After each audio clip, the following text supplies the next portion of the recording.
We're all set up. Let's go live.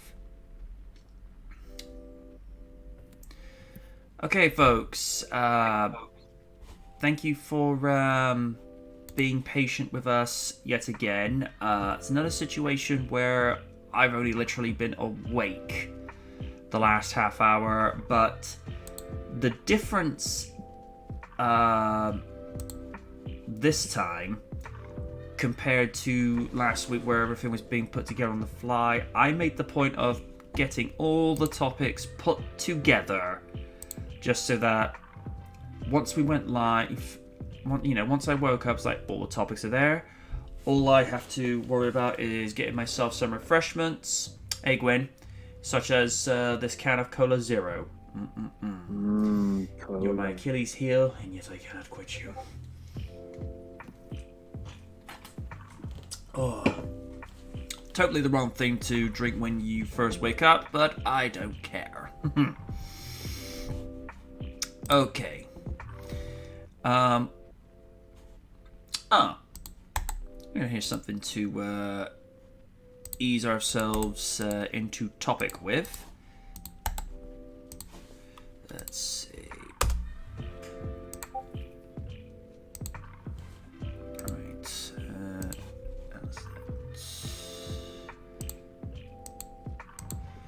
So that should have gone over to that part. Hang on. There we go. Power Rangers and Power Rangers cinematic universe of series and movies going to Netflix. Entertainment One's Power Rangers are going to Netflix.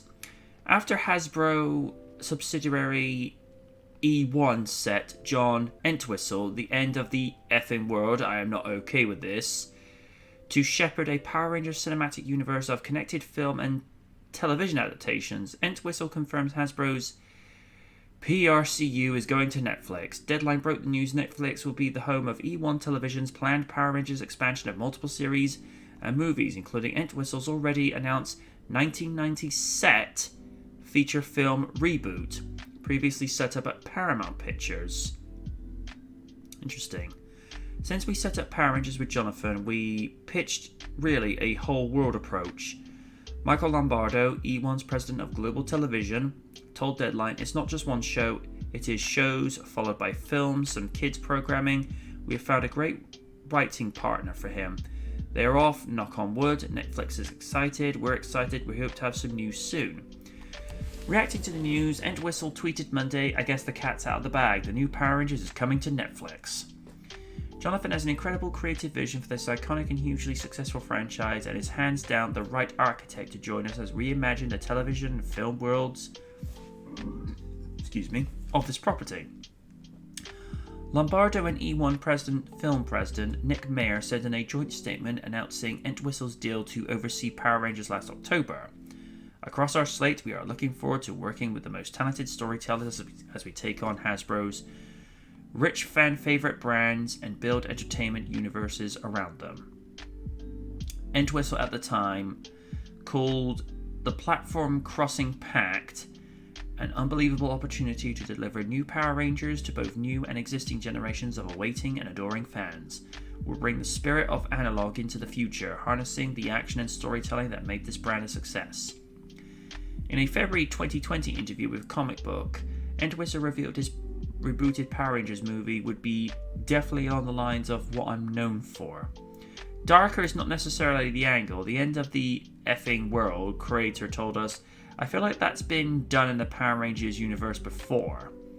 And to be fair, they have done darker angles, particularly with Power Rangers RPM, where they're able to tell a slightly darker story of the Rangers, but still have it suitable for Saturday TV. Along with Power Rangers, E1 is developing for Netflix an Untitled spy project starring To All the Boys is Noah Centineo and an animated magic, the Gathering scripted series with Brandon Routh. Nice to see the guy still getting work. We've been doing a number of shows at Netflix. They've been a great partner creatively, Lombardo told Deadline. Good notes, smart with us, even though they control as they do the worldwide rights. But we're producing it, and they're respecting us at the studio, and they're there to support us. It's been great. Power Rangers Dino Fury producers E1 previously teamed up with Netflix for live-action sci-fi thriller Awake and Hasbro's animated movie My Little Pony: A New Generation. E1's upcoming projects include the Paramount co-produced theatrical feature films Transformers: Rise of the Beasts and Dungeons and Dragons. I didn't know they were getting another movie. Mighty Morphin Power Rangers and Power Rangers Beast Morphers are among the Power Ranger titles already streaming on Netflix. Well now, that is a lot to unpack. I suppose the only concern that I have with this is that it'd just be exclusive to Netflix and no cinematic releases. That, on the one hand, everyone's able to have much ease of access to it, but I mean, maybe this is just sentimentality talking, but when you watch, say, a big movie, let's just say for the sake of discussion, for the 60th anniversary of Doctor Who, they make a 2-hour feature, but you can only see it on the big screen. Could you imagine the coverage and the awareness that would raise if you see the likes of Chris Eccleston? I know he's got issues with the crew, the producers and what have you. But, and see Matt Smith and David Tennant come back, but you get to see it on the big screen with cinematography done with the type of cameras that they used in the first Avengers movie. Can you imagine how that would look on the big screen? So, I mean, for all we know, this might go better for Power Rangers just to be a Netflix thing. But it depends how it's executed, because I think the only successful, and I'm using that in air quotes, with regards to box office receipts for Power Rangers, the only successful one that they had was the first movie, because Turbo was released to a very limited amount of theaters in 97, and 2017's iteration didn't exactly break the box office. So I don't know. It depends on how it's handled, because the problem also with Netflix is, whilst you're able to get people paid back with subscription fees, you stand a much bigger chance of making your budget back and then a profit if you release it on the big screen. I mean, look at in the first week, Ghostbusters 3 already made its budget back, because that movie only cost $75 million to make. And if I have a quick look at the numbers, Ghostbusters Afterlife, 75 million, it's already drawn 145 million. And not to sort of rub further insults, right, The Abomination drew in just under 230 million. So Afterlife has got just about 85 million just to try and break even, or just to outdo it. But I think give it, Ghostbusters Afterlife has been out, 3 weeks now? Give it another 3 weeks, because let's be real, by the time it gets to late December, the focus is going to be on Spider-Man, whether we want to admit this or not. So, it's got another 2 weeks. If it could do 145 million in 3 weeks, hopefully within 2 weeks it'll make its money back. And Sony are actually being smart by from a financial standpoint, because they didn't want to put so much money after 2016 failed. They didn't do so much marketing, because with marketing that costs money. And from what Steve and I have seen, word of mouth is actually doing a lot better for it, because alright, the movie is not as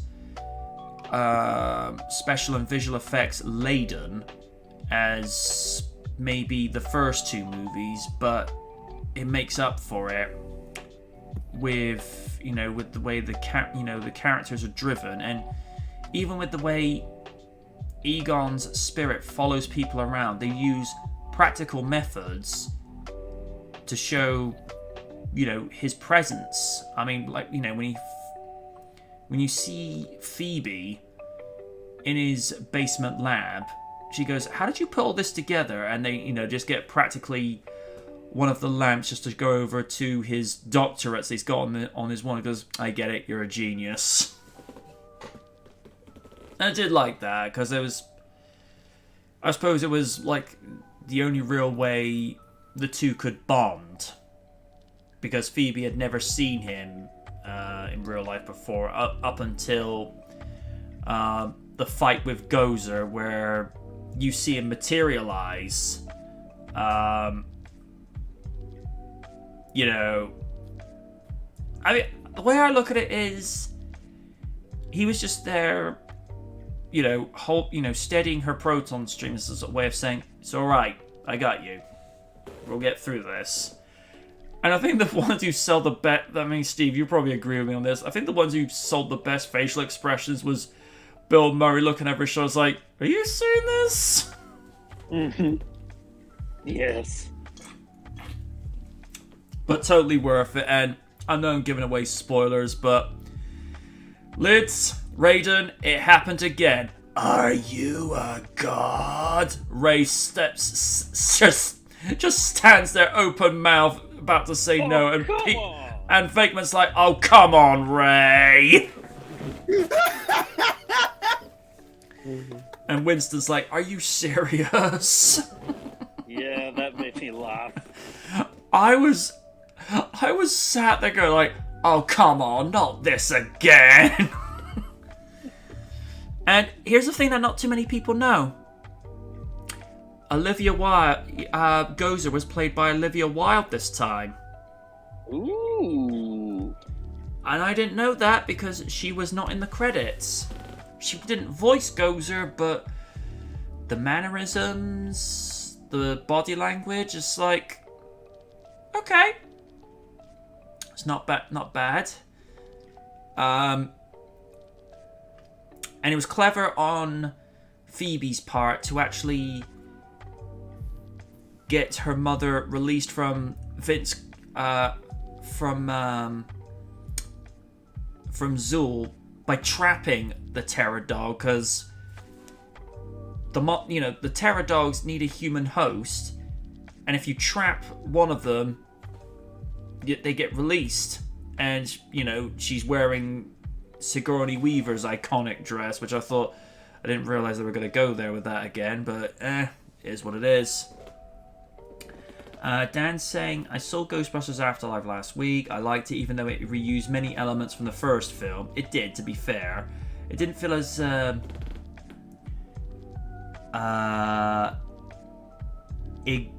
egregious as The Force Awakens copied A New Hope. Yeah, I have heard a lot of complaints about how A New Hope was basically, used almost page for page in Force Awakens, but I think that was the least of their problems, especially with Rey. "Oh my gosh, I can't believe she's not a Mary Sue," because I think that was like one of the biggest detractions from that movie. Yeah. Not to mention, several of the characters ended up getting done dirty. Yeah. But we've already talked about that anyway in the past. Mm-hmm. But yeah. Excuse me. I have I'm not sure how to feel. Excuse me, this air getting caught in my voice box there. I'm not sure how to feel about the Power Rangers cinematic universe. Marvel, what on earth have you done? Okay. I think we may have said this once or twice before, but I feel like we need to say this again to set this as a precedent. Marvel having a cinematic universe, it works. Because they built all of these characters cinematically from the ground up, having one movie at a time. Just to get these characters established, and so that when all the characters meet up in the first Avengers movie, everything's all connected, everything that makes all sense. DC cinematic universe, it's very hit and miss, because my train of thought is this. They should have started with Wonder Woman first. Take a risk, take a gamble, because Wonder Woman is a prequel for all intents and purposes. Then go to Man of Steel, then go to Dawn of Justice, and then go to Justice League. Because you could make the argument you didn't really need to set up a new Superman origin story, because let's face it, how many times have we seen this origin? And we should do another Batman origin story. Shh! We've seen too many of this on the big screen. Walk away now. Because the biggest complaint I had, and it was right in the opening credits of BVS, I think me and my brother, when we were watching this on Easter Sunday, it's like, not the fucking origin again! It's just like, how many times do we need to see this? I mean, with the 89 movie, the origin is told in flashbacks, but it doesn't derail the pacing and the momentum of the story. With Batman Begins, they told it from a non-linear perspective, because, the movie would jump from the present to go back into the past and then jump back to the present. So, but I think with the way Christopher Nolan did it, it didn't feel as out of place as Man of Steel did, because you would actually spend a fair bit of time in the past with Bruce Wayne going on his nomadic quest to discover who and what he is. But any iteration of Bats now, where it's just like, no origin. You can have like what they did in Batman Forever, where you see this shadowy figure of Jack Napier with the smoking gun when he's remembering his parents' funeral. Do that. That's fine. But no full-on feature-length segments in a movie where we're going back into his past, because we've seen this beaten to death, pardon the choice of words. We don't need to see it again. We don't need to see the origin of Spider-Man done. We've seen it done with Tobey Maguire. We've seen it done with Andrew Garfield. They're going to be in the movie. Fans, get over it. And I'm kind of glad with Tom Holland's version, they skipped over it. They just said, I've had these powers for a while. So by that point, he's been Spidey for about 6 months. But he's still figuring things out. And then they address the Uncle Ben situation by saying, when you can do what I do, and you don't stop the bad things, they happen because of you. So you get the whole responsibility thing right there and then. It's just like, okay, you've done the whole Uncle Ben segment, which, by the way, that character's been done dirty in the MCU, because the only time he's referenced is in Far Away From Home, where you see his initials on Peter's briefcase, and it's just like, really? I get that Parker needed a surrogate father figure, and I'm not sure exactly Tony Stark is the right person, considering some of the sordid things he's done in the MCU, but it's just like, you had Uncle Ben, you know? I don't know. And as Liz has said on numerous occasions, let's not even discuss the Dark Universe with Universe's Monster Cinematic Universe. With Dracula Untold, I could see what they were going for. With The Mummy 2017, I think DoubleToasted.com did a much better job where they used cartoon sound effects whenever Tom Cruise would land after falling. I mean, that was the least of the movie's problems, because even Reddit said it to a T. When the 1999 movie is better without even trying, you've got problems. So, I don't know. I think it's a case of, as Wynn has said multiple times, the proof in the pudding is in the eating. Let's just hope this pudding is particularly good. Me personally, I like chocolate brownie pudding with a nice layer of Elm Lee double cream. And right now, Steven's like, "Stop it! You're making me hungry." Yeah. If you ever get time, in Tesco's they sell, and I'm gonna make Raiden real mad right now, cookie dough pastry. You son of a bitch. With whipped cream. He's looking at my avatar right now. I was like, bruh, I hate you. Stop that.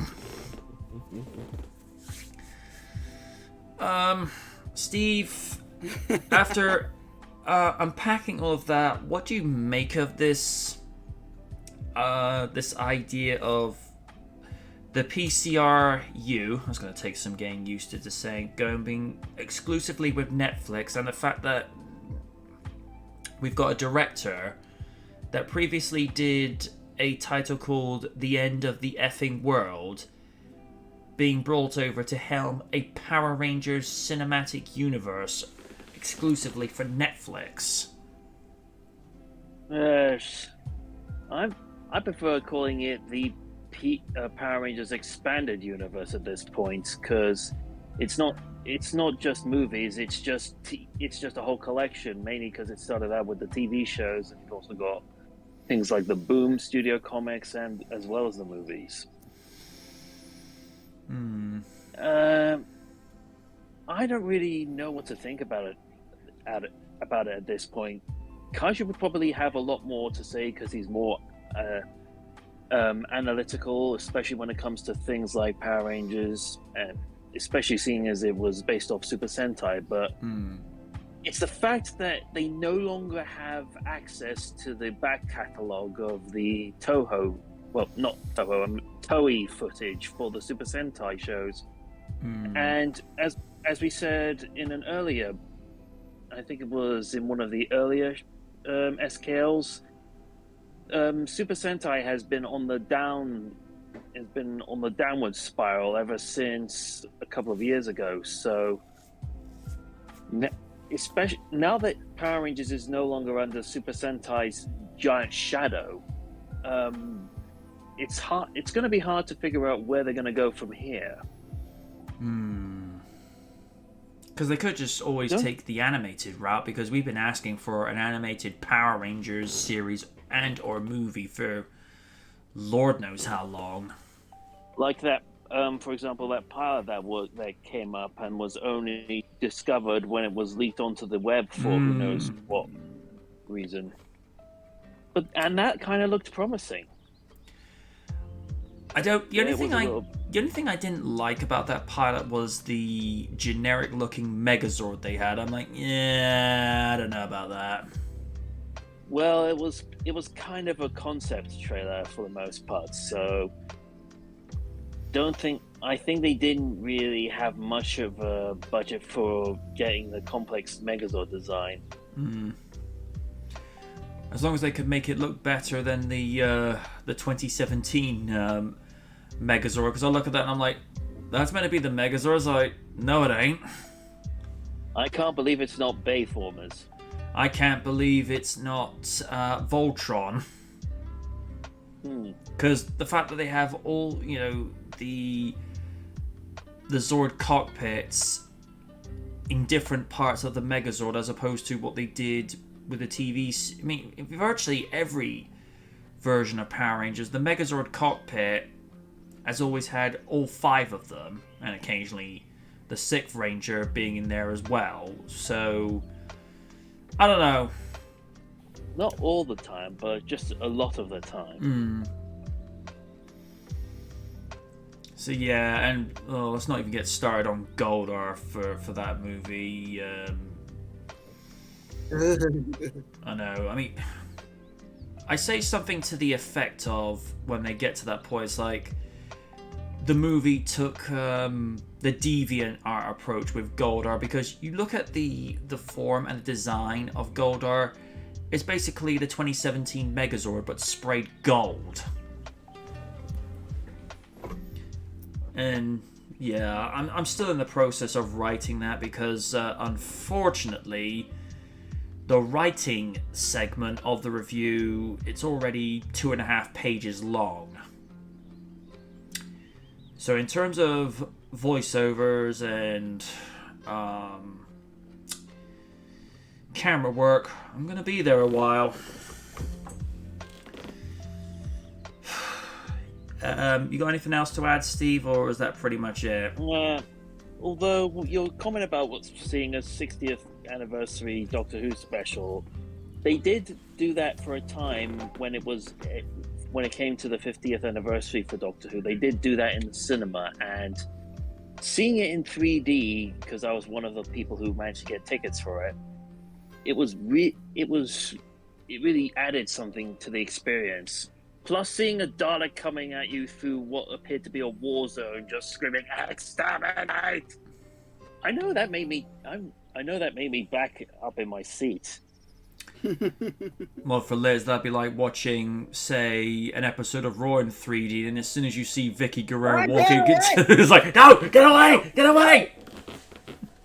It burns. Well, that'd be the ultimate nightmare if you'll be only watching Kelly run down, where he's like, no, get away, get away, get away, get away. I would say something relating to Marshall, but I think I've done that joke to death. Yes. There are so many things that could break me right now. I just don't care. Oh, so you'd like a Hulk Hogan comeback, MJ? I want to enjoy this Christmas. Oh, speaking of South Park, I saw an episode of the future, South Park post-COVID. Cartman is now a rabbi. I'm like, I saw that! I'm like, what? And Kyle was convinced that, like, you're just doing this to fuck with me, aren't you? Oh my god, you know what? Most likely he is, but he would never admit it to his face. I mean, here's the thing with South Park.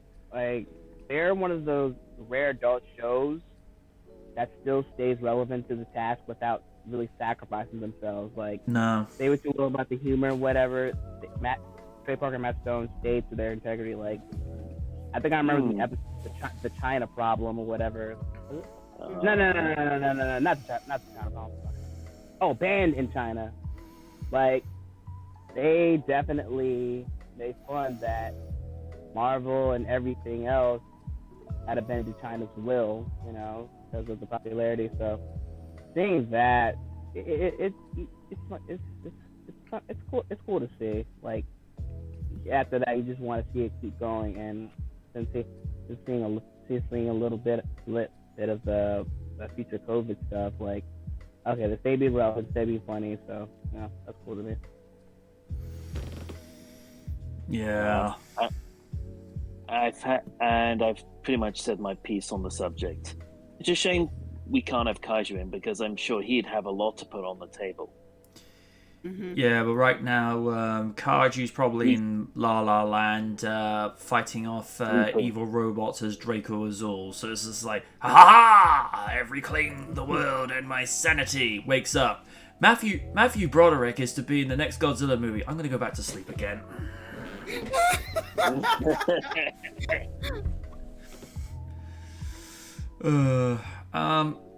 Lids, what do you make about the idea of the next batch of Power Rangers movies being only exclusive to Netflix, and at the fact that this cinematic universe is going to be interconnected with every TV series that has gone before it and will be connected to everything since it?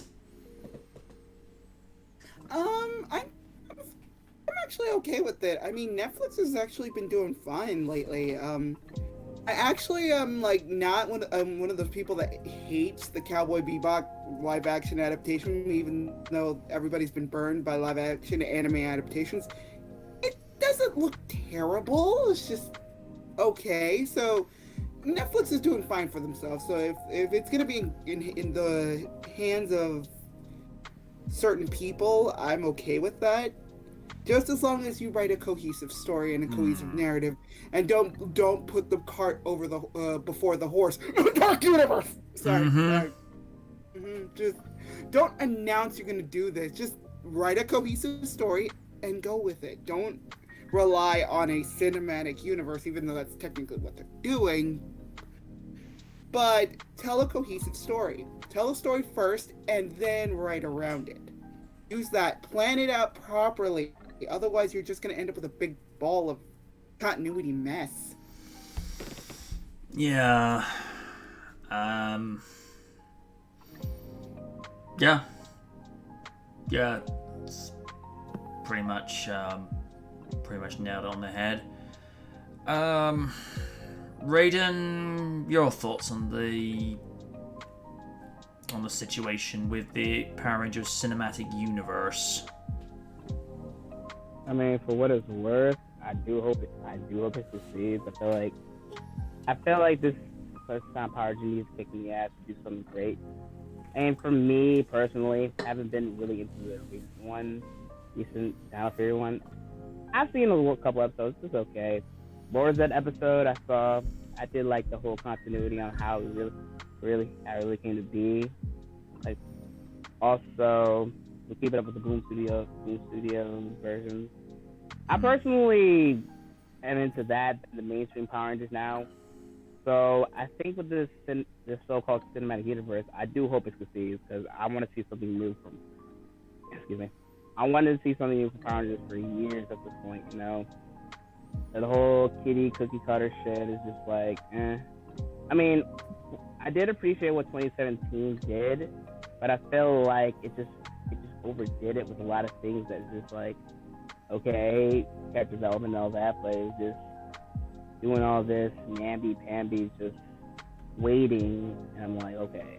And the sad part is we didn't get to see the suits till the tail end, so that's when you know shit was going to go bad.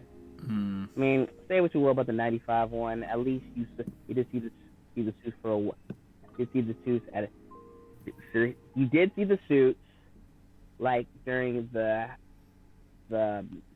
kind of sort of the beginning part, but you know, and then tail end, you see the suits, you see new powers. That's cool.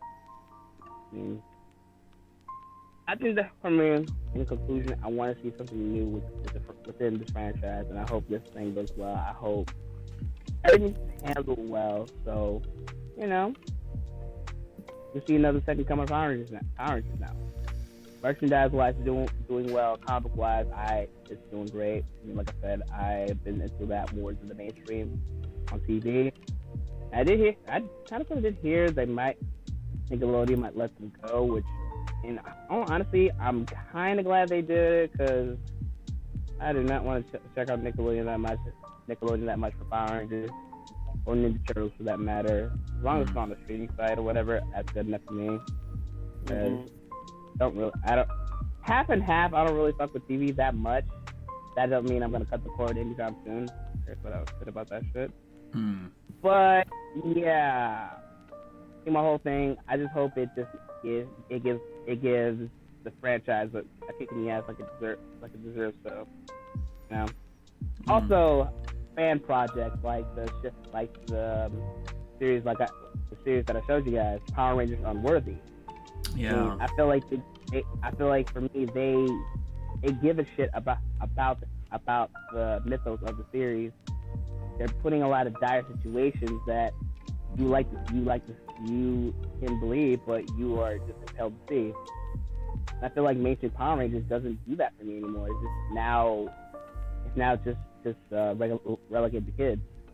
And I'm gonna say, and as much as I don't like the iteration, at least Masters of the Universe Revelations is actually catering to adults and just kids. So that's the stuff that I like to see, instead of just like, oh, look at these characters, oh, they're so kiddie. Like, nah, we're killing your favorite characters. It may suck, but that's reality.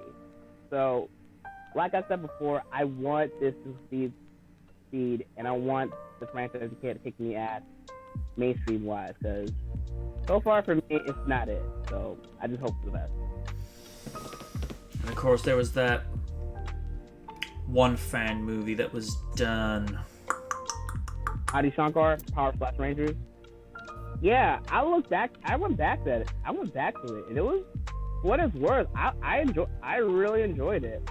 Yeah, it was violent. Yeah, it had a dire ending, but for what it's worth, the visuals, the all-star cast, like freaking James Vanderbeek and Katie Sackhoff, like, wow. You never expected A to be listed actors and actors B in this season. And I want another sequel of this, but like, it is what it is. If you get like one like little film, so for me, that's what I want to see with the franchise. You don't have to make it so dark. Just have it as a compelling story, and then I said I'm interested. If you keep going the same old well, like, oh, we're kids. Oh, we don't have any mean bone in your body. Like, that's just boring to me. You know? I don't like how I feel with superhero movies sometimes, and superhero shows. Not named Invincible or The Boys. So, there you go. I think if they had the right level of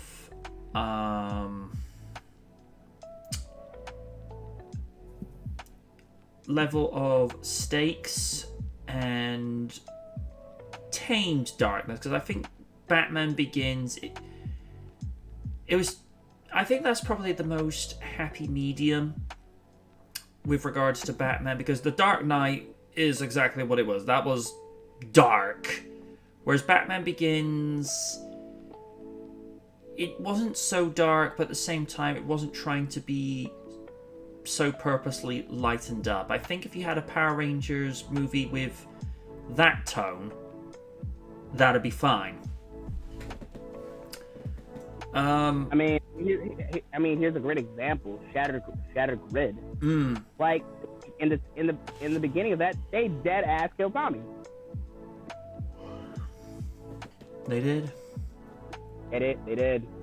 He got brought back, but for a while, yeah, they killed off the franchise, like the franchise player of Power Rangers itself. But here's the thing: it didn't mess up the whole story itself.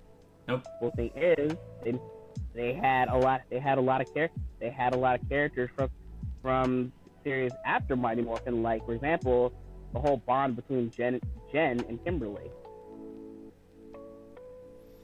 Like Jen always says, like, look, I know you want to change. I know you want Tommy back, but you changed the past. You know, the time could be screwed a little bit. You know, so you can get like a humanizer moment with you. So,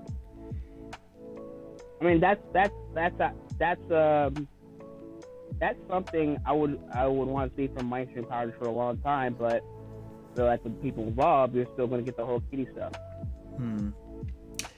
Kind of reminds me of the line from Endgame when Tony Stark goes and says, when you mess with time, it messes back.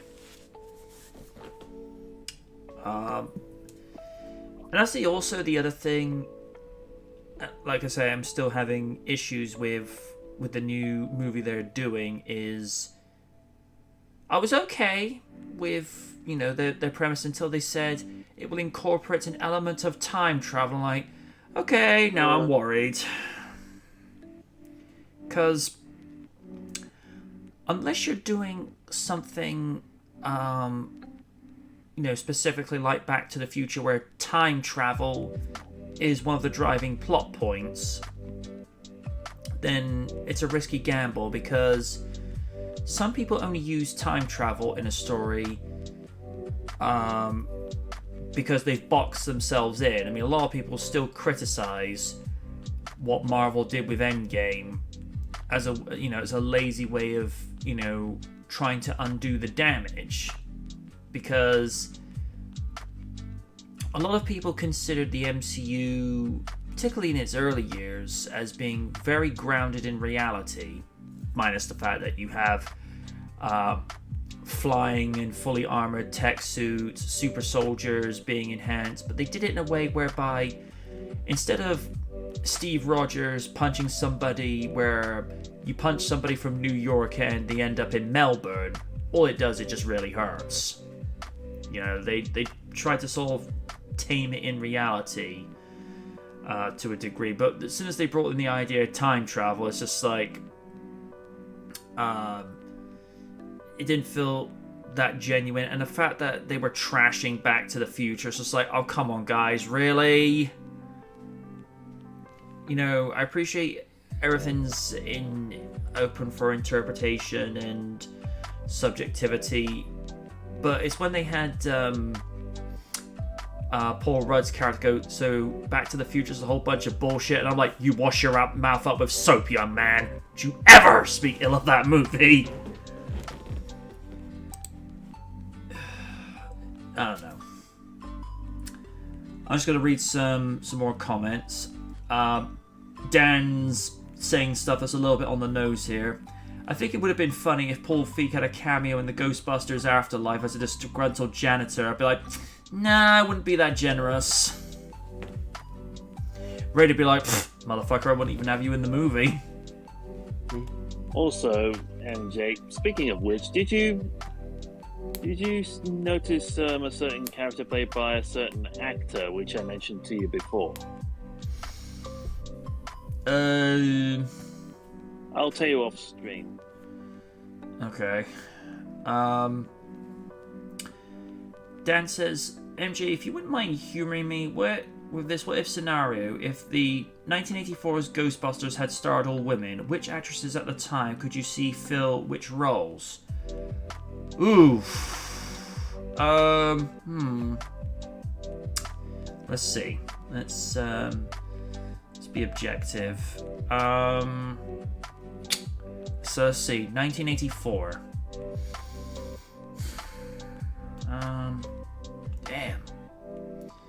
See, popular actresses in 84. So and also for context, we probably have to have them at a similar age to the characters from the movie. So let's see.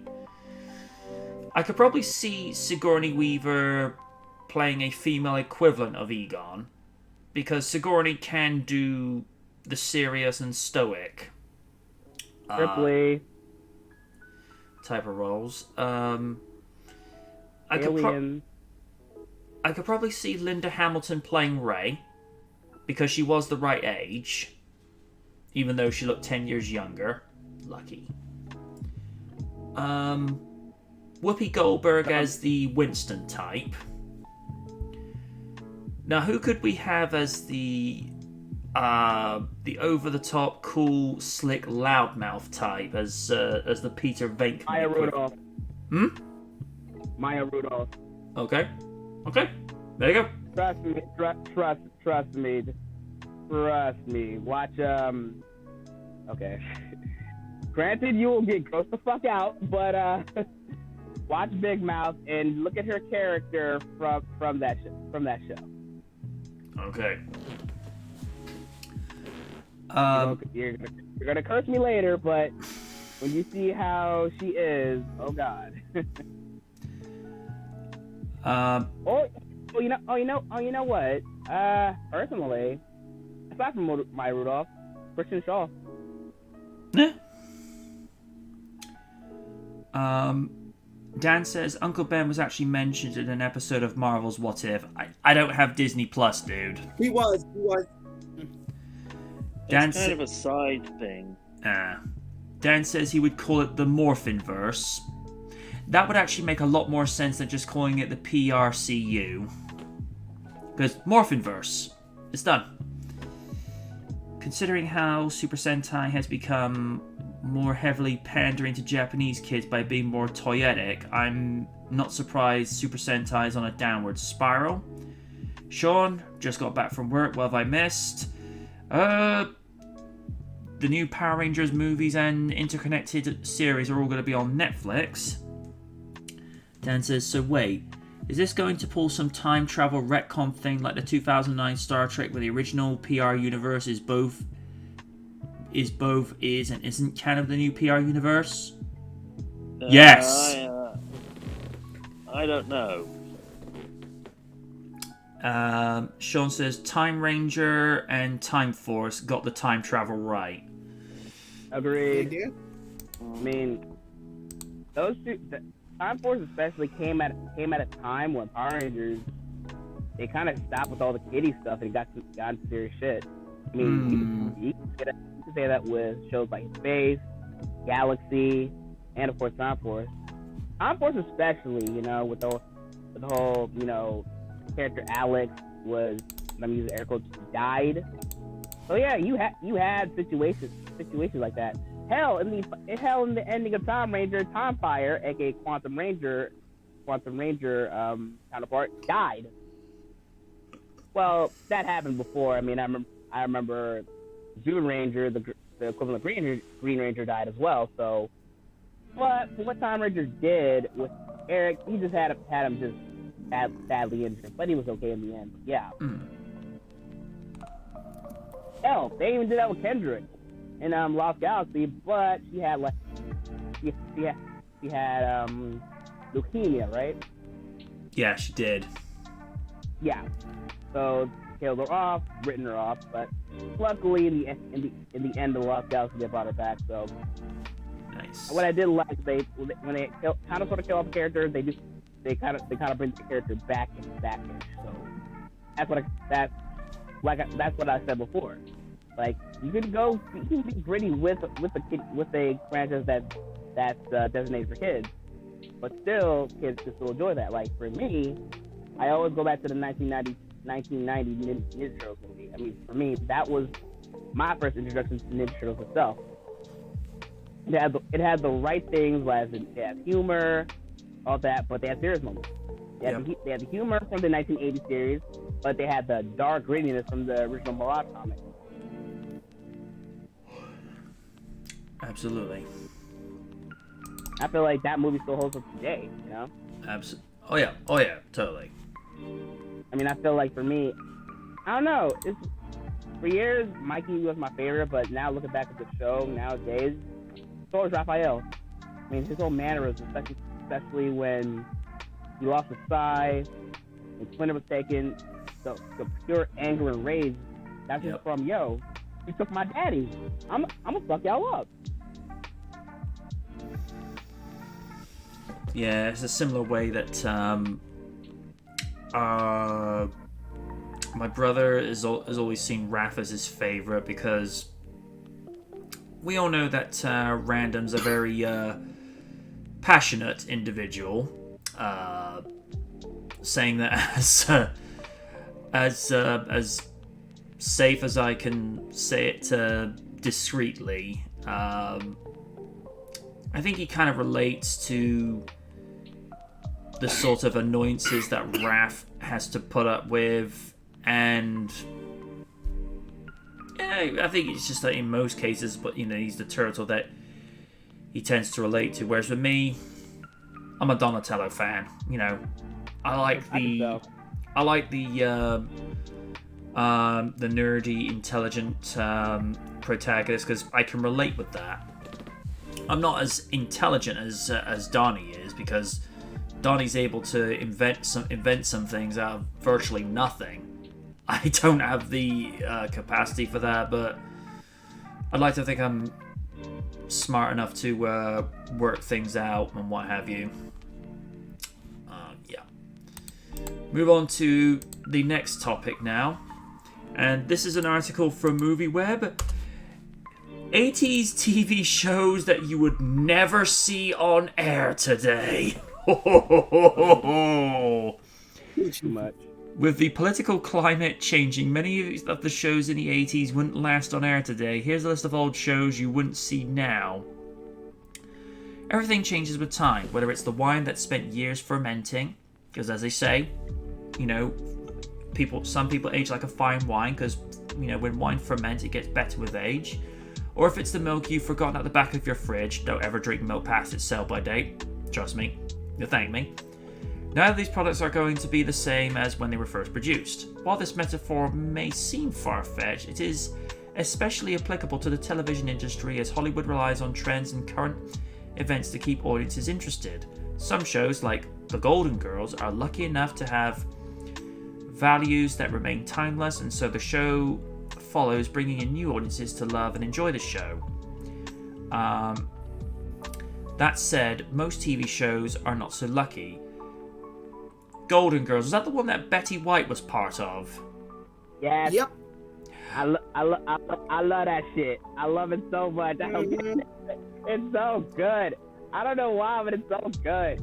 I like... Dorothy was my girl, yo. I swear, she had to stab like crazy. I think, was it Blanche who was the... Yeah. Oh, Blanche. Blanche Oh, is the Lord. girl. I like where she goes... So I mean, if I forget the character she was talking to at the time, goes, so it's like, hey honey, do you want us to go so far back where we just get the right to, where we just obtain the right to vote? I'm like, ooh, the sass from that woman. I just looked at her and I go, I like you, because she's just saying what she was thinking, and Betty White's the only one that remains out of them now. I know. Good Lord. She. And also, Sophia was a fucking that woman- savage. Oh, that woman, Betty White, is a murder. I'm just gonna say it right here, right now. Yeah. With the political climate changing and stances against racism, sexism, and all other isms rising up, many of the shows that were well loved when first produced wouldn't be looked upon so fondly now, from the racist implications in shows like Different Strokes to the stereotypical display of marriage in Married with Children. The 80s was full of Wait, hold the fuck up. The way I see with Married with Children, that shit was mad realistic. What are they talking about? I feel like people just can't take realism. That's what Ted Bundy. Al Bundy. God damn it. Why do I keep mixing Ted and Al Bundy? Anyway, Al Bundy, no matter what stuff he says won't fly today, he's telling his truth, and he was telling the truth at the end of the day. Yep.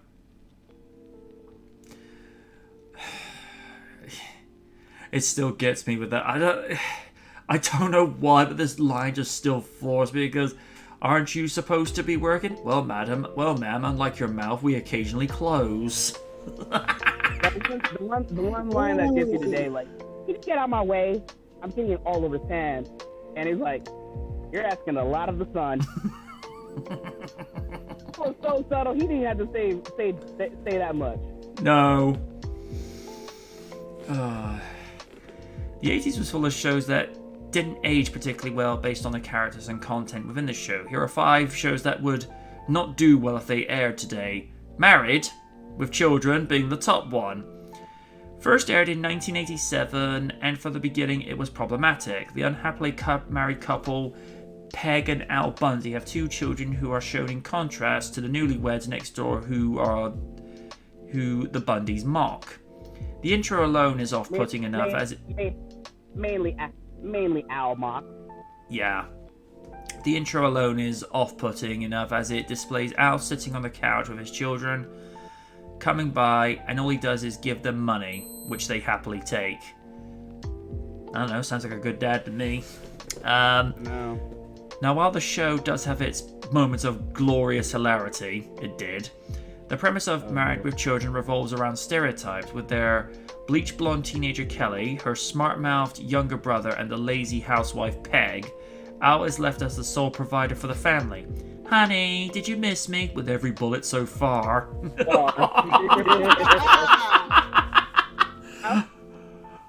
As a kid, I wanted to be a ballerina.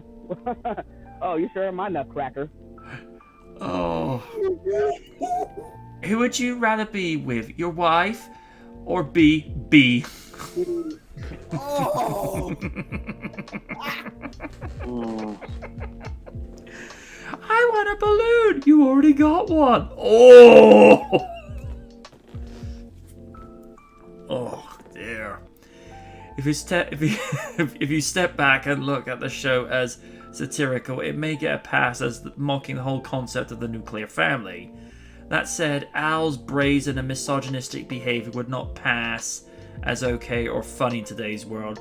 Funny thing, I was actually one of the top comments when Al and his friend go bra shopping for his wife. The top comment is, "This is so impolitically correct, and it's absolutely hilarious."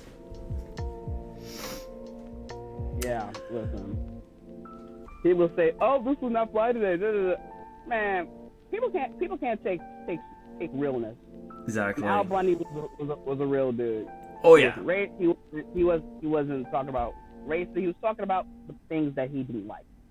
Exactly. You know, like, yeah, people are going to be annoyed, but like, people are still going to watch it. You're going to have that demographic that still watches stuff like that. Well, unlike people who watch Young Sheldon, but that's another time. Al Bundy is basically what Homer Simpson would be if Matt Groening actually had the brass set to actually go that extra mile. I'll be one better. Bill Burr to me is the living embodiment of Al Bundy. Wow. Seriously, that man don't give a fuck what he has to say. I mean, he talks shit about women on a daily. I mean, hell, there was a time like a couple years back in Philly where a lot of comedies was getting booed, and then Bill came in last, and let's just say he decimated that crowd. Talk shit about sports, talk shit about everything that's wrong in Philly. Oh man, he didn't care. It's like, jeez. And that's how I feel Al Bundy is. He don't care who he hurt, as long as is his own truth. Yep.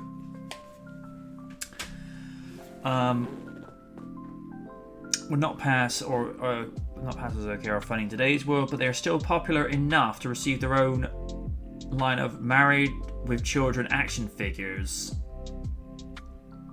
Okay.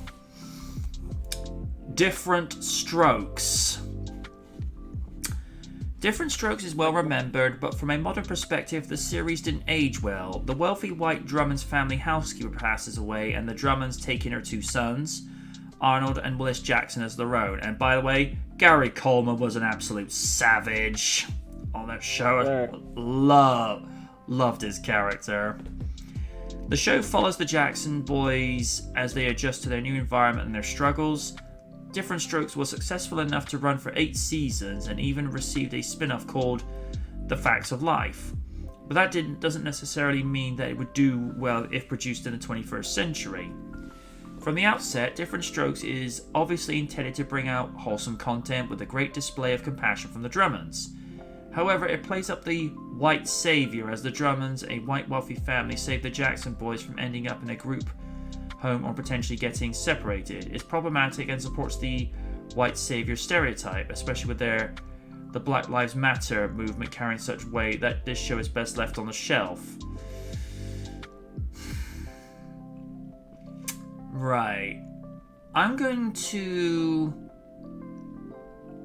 try and be objective and call this down the middle. I think whoever wrote this particular segment of the article is either looking at things from an equally objective perspective, or they're kind of showing their political opinions there a little bit. Because here's the thing, I don't look at some characters, playing at the white savior aspect. I look at it as, hey, this is a decent guy. He's giving these two kids a home. It's not about race. It's about being compassionate and being a decent person. I think whenever they play that card, I don't know, there might be an agenda attached to it, or they just genuinely don't like that particular element. I mean, to me it's not about race. I mean, when somebody is playing a savior character, or for lack of a better term, compassionate character, it's about compassion, and that is colorless and genderless. To me, being a nice person is just being a nice person. I mean, that can be a wealthy Hispanic female media mogul, that can be a philanthropic black R&B star, or it can be a Filipino digital gamer designer that likes to give back to people. So with that one, I'm just gonna say I think there's an agenda attached to that particular part of the article. Because to me, being a nice person is being a nice person. I think when someone has to attach race to something like that, I don't know. I try not to go there, but at the same time, I try to be objective and call things out whenever somebody's, attaching agendas to it, because I just don't think it's necessary, Lids, do you agree with that, or do you think that particular part of the article's on point? I would say so. The question is that, like, whether these shows shouldn't have came out at that time. You do realize that this generation's become a bunch of whiny little bitches. Exactly. Lids, I love you. I'm sorry, but it's just they're like, everybody's become so sensitive with their stick up the butt. I'm like, this is the reason why we can't have nice things, because you think that everything has to have an agenda. Not everything has an agenda. It's just something entertainment. I get that there are some themes that people don't want to have a discussion about, but that's the point. You're supposed to have a discussion. You're not supposed to be all sensitive about it. Hey, like I get that, like, Married with Children isn't everybody's cup of tea, but it's reality. Because guess what? There are people who get into marriage not because of love, but because of circumstance. Mm-hmm. Not all people, just some people. Granted, this is from a woman who's engaged, but that's beside the point. I don't. And the major difference is, sorry, Lids. I was gonna say, and she's engaged to a man that she loves. Exactly. I'm in love with Oni, and that's all that matters. The thing about that is, I think that, like, at the time, maybe Al was in love with Peg. I'm thinking that he fell out of love with her, and it's kind of too late to back out, because again, he's married to her. So in circumstance, like, if you're married through the church, especially with the Catholic Church, divorce is kind of a big no-no. So you basically have to you have to tough it out, and that toughing it out becomes bitterness and spite, and that is reality. That's what that is. But because guess what, marriage isn't all sunshine and rainbows. I know this for a fact. Sunshine is not sunshine and rainbows. It's difficult. It's tough, and you can't expect perfection from that. You just have to make it through it with the person that you love and committed to have be married with. So I don't understand why these little this is why divorce is at a higher rate, because people fall in love and expect the picture perfect happy ending. That's the thing. It's not an ending. It's just the stepping off point. The ending is the end of your life. It's not, I'm married now, everything's gonna be fine and happy. No. A happy ending is the ending, not a place where the story cuts off. Because guess what? That story keeps going after that stepping off point. It's not always the fairy tale ending that you see in Disney movies. Exactly. Reality can be much harsher than fiction. Yet Yes. everyone is just trying to draw out, and they complain about every single thing. That's why pretty much creativity is dead as the dodo. Exactly. Also, I think it's probably why so many couples now actually live together unmarried for so many years before they take that step to getting married, because it's like, okay, if we decide to get married in the future, let's actually get together first and see if this will work. I know that some people say, that's living in sin. It's like, what if you don't live with this person, you choose to get married, and then all of a sudden you hate each other's guts? You see how this can be a little bit problematic. I mean, I suppose it depends which side of the fence you look at it from. Me, I try to be neutral, sit in the middle and say, look, I get what religion is saying, but here's what reality is also saying, because I think it makes more sense for some couples to live together and just find out what each other's quirks are, what each other's little irritants are. Because here's the thing, even when you have you live with the person you love, you see them, once they get comfortable, they start to do things that maybe they're comfortable with, but in your head you're thinking nails on a chalkboard. Because my mother probably did things that irritated my father back in the day, and vice versa, and well, there's probably a ton of things that Oni does that irritates Lids to no end. But we won't get into that here because no. IRL. Yeah, well, you can say that, in a general sense, like, he does things that irritate me, and then that's where that line of conversation stops, because this is not the place to do it. Alf revolves around an alien life form, or Alf, who crash lands on Earth with his spaceship beyond repair. He's stuck on Earth with the family that he crashed into. While this sounds entertaining enough, the execution of the titular character is dated, as was before the creation of CGI. The main character is a puppet, and he's very hard to look at. This alone is enough to show why Alf would not succeed in today's television industry. While Alf isn't politically controversial as the other shows mentioned here, while the show is still dated, it follows the same tropes as many other sitcoms of the time, just adding an alien in the mix to keep things interesting, including Alf as a constant threat to the family cat. This premise would not do well now. It's just taking something that's been done before and adding an alien to it. That said, there are rumors that a reboot of Alf is in the works.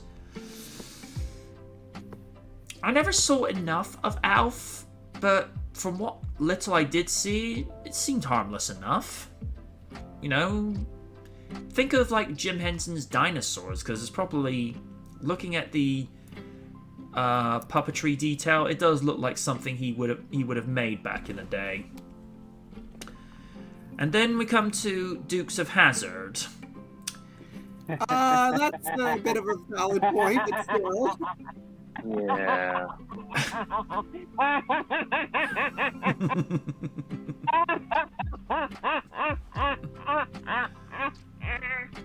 Continue. Those Duke boys are at it again. And Daisy Duke, how you doing?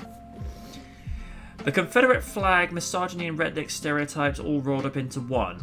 The Dukes of Hazzard is a recipe for a modern-day controversy. The show follows cousins Bo and Luke, who seem to get in trouble wherever they go, having a rivalry with local lawman Boss Hogg. Like most of the shows on the list, The Dukes of Hazzard is remembered fondly and even received a remake in 2005. Now, I know it was Sean William Scott as one of them. Just trying to remember who the other one was. Johnny Knoxville, I think. Oh, Johnny Knoxville. Why am I not surprised? I like the fact that they kept it as a 1969 Dodge Charger as the General Lee, because it wouldn't have been right if they had turned it into a Dodge Viper or something like that. Airing from 1979 to 1985, The Dukes of Hazzard is arguably one of the most popular shows of all time. All this said, Dukes of Hazzard would most likely not fly in today's world, especially considering the recent ban of the Confederate flag from NASCAR racetracks, as it's been deemed as a symbol of racism. I'd like to point out the flag that is on the General Lee, that is actually not the Confederate flag. That is something else. So, I'm gonna keep it a buck.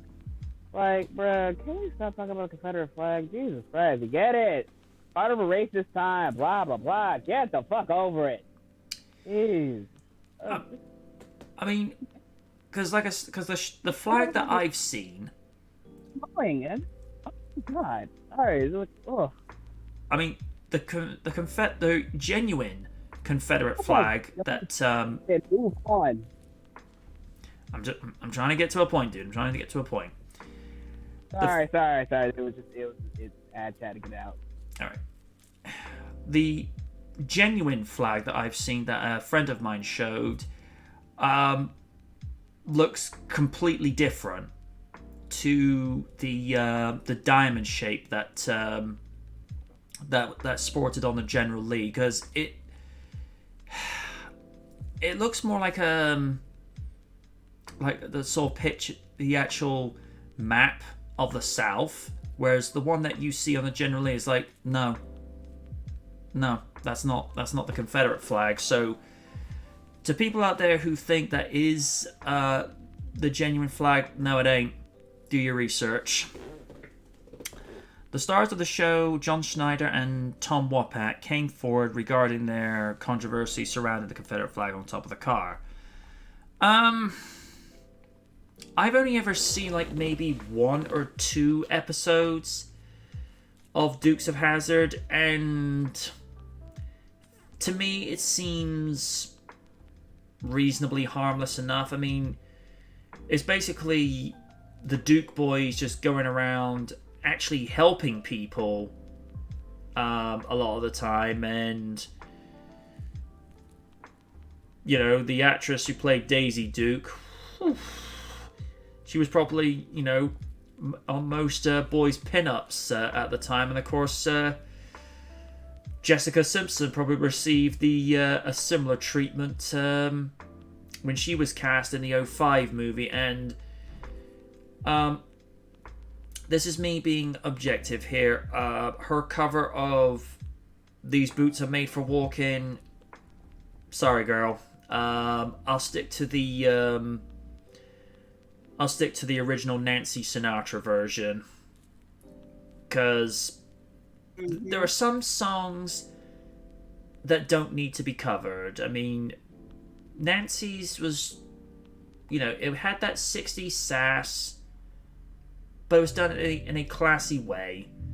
Whereas Jessica Simpson's, she tried to pop an R&B, and it's just like, no, it doesn't work. I mean, it'd be like,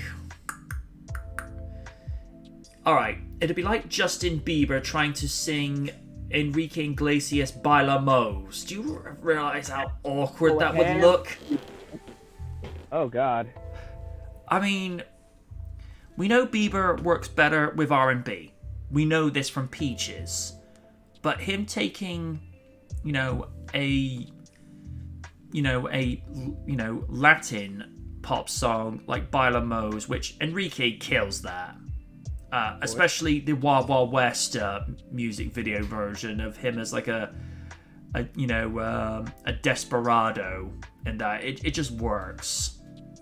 But Jessica's very talented singer, don't get me wrong, but the tone of the song that she was trying to sing just didn't work. I know Willie Nelson was doing his part, and then the bit that some people get all huff and puffy about is when she's watching the Charger in like a orange color bikini. It's just like, oh folks, get over yourselves, because they said, oh, that's so unchristian of her to do. It's like, what's religion got to do with it? At the end of the day, she was probably told, you either do it this way or you're not getting paid. I mean, I'm not a particular fan of Jessica. I don't say that. That's not to say I dislike her. But, if you're told from the outset, this is what we want you doing in the music video or you're not getting paid, it's like, do you want to swallow a bitter pill, or do you want to be able to pay your bills and be able to do the things you love to do in life?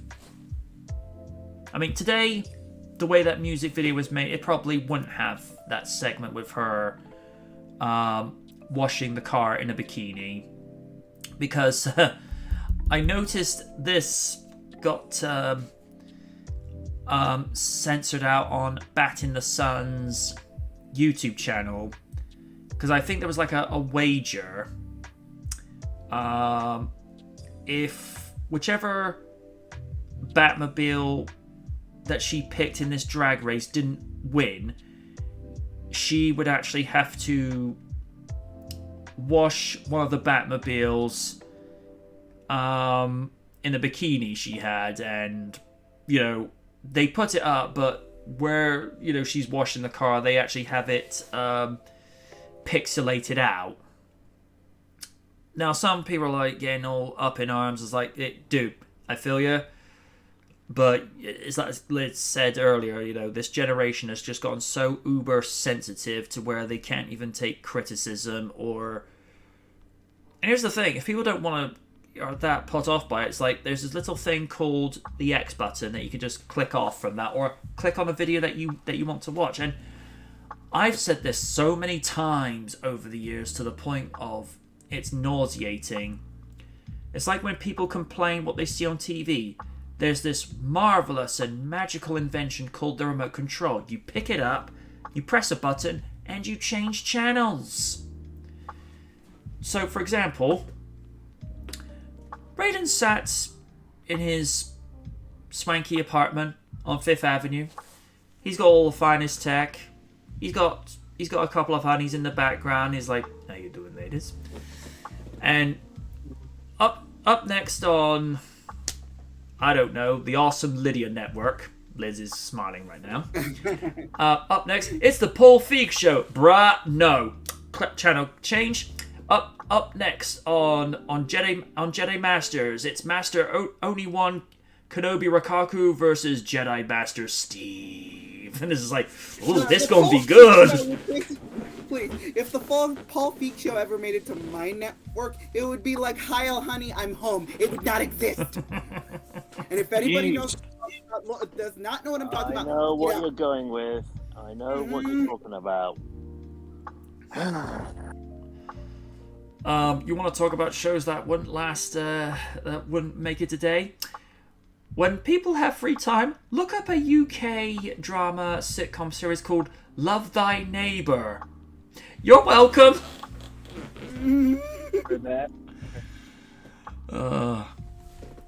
Next up, Growing Pains. This revolves around a family... What? Yeah. Revolves around a family led by psychiatrist Dr. Jason Seaver and his journalist wife Maggie. They make the decision to move so Maggie can pursue her career. Much like every other successful 80s sitcom, it follows particular tropes. From 85 to 92, it is well remembered as it covered a variety of serious topics while still keeping a sense of humor. There was even a reunion in 2004. While this show is not controversial, it is exceedingly dated. It also blends into the background with many of the other shows. Unlike Alf, which stands out for hideous portrayal of an alien, Growing Pains is just another sitcom.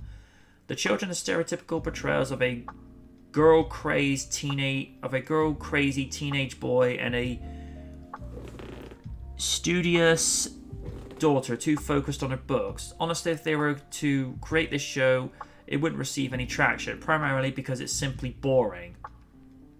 Ouch. It sounds like somebody's trying to get something off their chest. Yeah, it's just like, ugh. Yeah, I think, I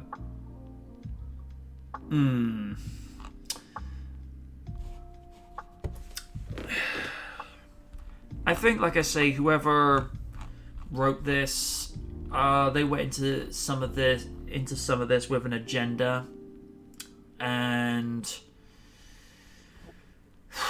it's like Raiden said, Married with Children, it's a reality sitcom because Al's just saying how he feels, different strokes. Again, I think they're attaching an agenda to that because not everything's got to be about race. Alf, I think, just being a tiny bit too harsh with that. And Growing Pains, Confederate flag, shut the fuck up. And, and even Raiden is sick about hearing about the Confederate flag, not because, oh, this is also bad. It's like, no, man, I'm just sick of hearing about it. Basically. Yeah. I've heard too much. I get the outrage from it, but it's like, how many times are you going to talk about this? Be angry. It's like when you watch WWE. Like, how many times are you gonna say, "Oh, they should put this. Oh, they should put that," and yet they constantly break their promise over and over again. Hate watching to me is the most toxic thing I've ever seen. Trust me, I could be a catalyst for this sometimes. It's like, it's better to just watch something you care about instead of just making yourself miserable. Like, another example. I refuse to watch Masters of the Universe Revelation Part 2 because I know watching the first part had me annoyed as fuck. So why would I waste my time watching it? I mean, I heard it's improved from your take, MJ, but for me, at least, it's like, nah, they burned me. They burned me for that generic Tila. They burned me with just like, how can you be mad at someone who died and still kept the secret from you? That's selfish to me. That's fair.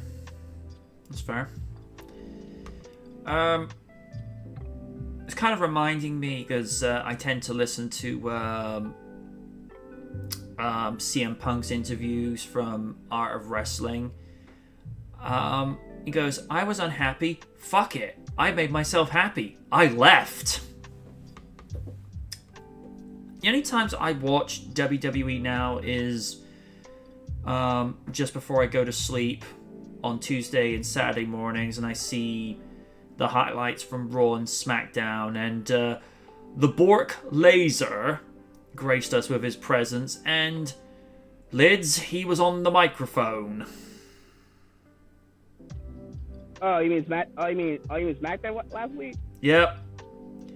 He's a Lesnar now. I don't know what it is. I feel like he's embraced himself as a baby face, and I don't know. I love it. I will admit, he does seem a lot more comfortable on the mic now. I'll grant the man that, because when he did his first run as a babyface in late 2002 to mid 2003, was alright. Yeah, it was a little ish, but for what it's worth, the journey the journey he went through though is like, hey, I mean, what's up? When he went back heel, I feel like that's his natural thing. Yeah. I feel like he's at an impasse. It's like he's not going to wrestle full time anymore. So it's like, hey, let's have some fun while doing it. I mean, granted, he did, especially when he won Money in the Bank with Money in the Bank. I feel like that right there is what lessened my hatred for the guy, and since then, just been a big fan of the guy, big fan still. So what it's worth, Lesnar the person, I feel like he's fun to be with, as long as he likes you. It's more, the reason people didn't like Brock is because the Machine backing him up. Like, they keep put him in a lot of things. But lately, especially a couple of years before, like the matches he had with Daniel Bryan, AJ Styles, and Finn Balor, like, even though it's like 3 to 4 minute matches, he handpicked those opponents because he liked the rest of the small guys. I mean, before that, Eddie Guerrero back then. So, Lesnar's always been that type of guy to like an opponent. I will say, nearly 18 years later, that match with Guerrero is arguably one of the best title matches I've ever seen, and is probably easily the highlight of Eddie's career, because I know he said he didn't enjoy being WWE champion up until he dropped it, but it's like, Eddie, come on. You've earned this. You've earned the right to be a world champion. I'm gonna be completely honest. A part of me half understands why he didn't. I mean, this was after Lesnar and Goldberg left. Eddie is a well-known perfectionist, and I feel like he couldn't measure up. He felt like he couldn't measure up to the standard, so he decided to, okay, I don't know if I can take all the pressure. So he sought out JBL, and honestly, for what it's worth, it was a great program between those two. And I think when he lost the belt, he was happier, I know, but you understand the point where I'm coming from, because he more than deserved that belt. Right. I mean, because there are people to this day that say, oh, Rey Mysterio didn't need any of the titles he won. It's like,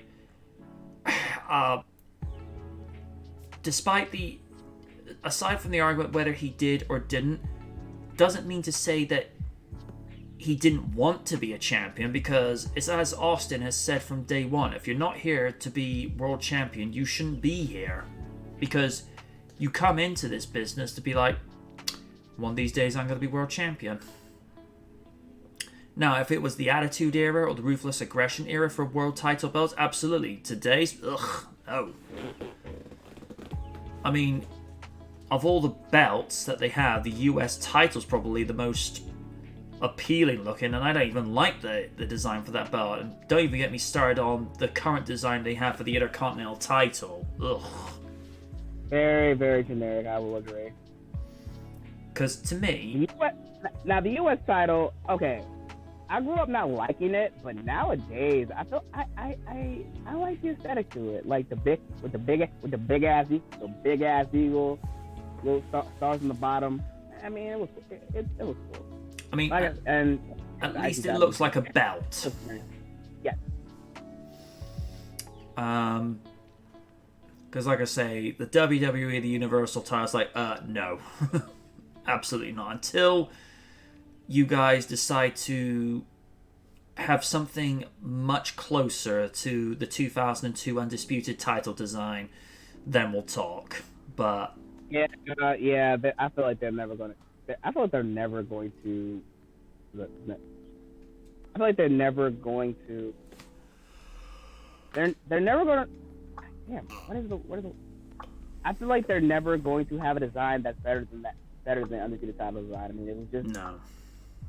It was just perfect to me. Like the globe, it was a great oval shape, globe, the eagle on the top, nameplate. I mean, if anything, what I would do was just keep the Undisputed title design, but what I would do is keep the, the cool design nameplate nameplates that the current WWE titles have. You know, but still have the nameplate, and still have the cool wrestler design on the right. Well, there's been quite a few comments since we went over. Co92 says, well, this is the same generation that thinks Helen Keller was a Nazi. Wait, what?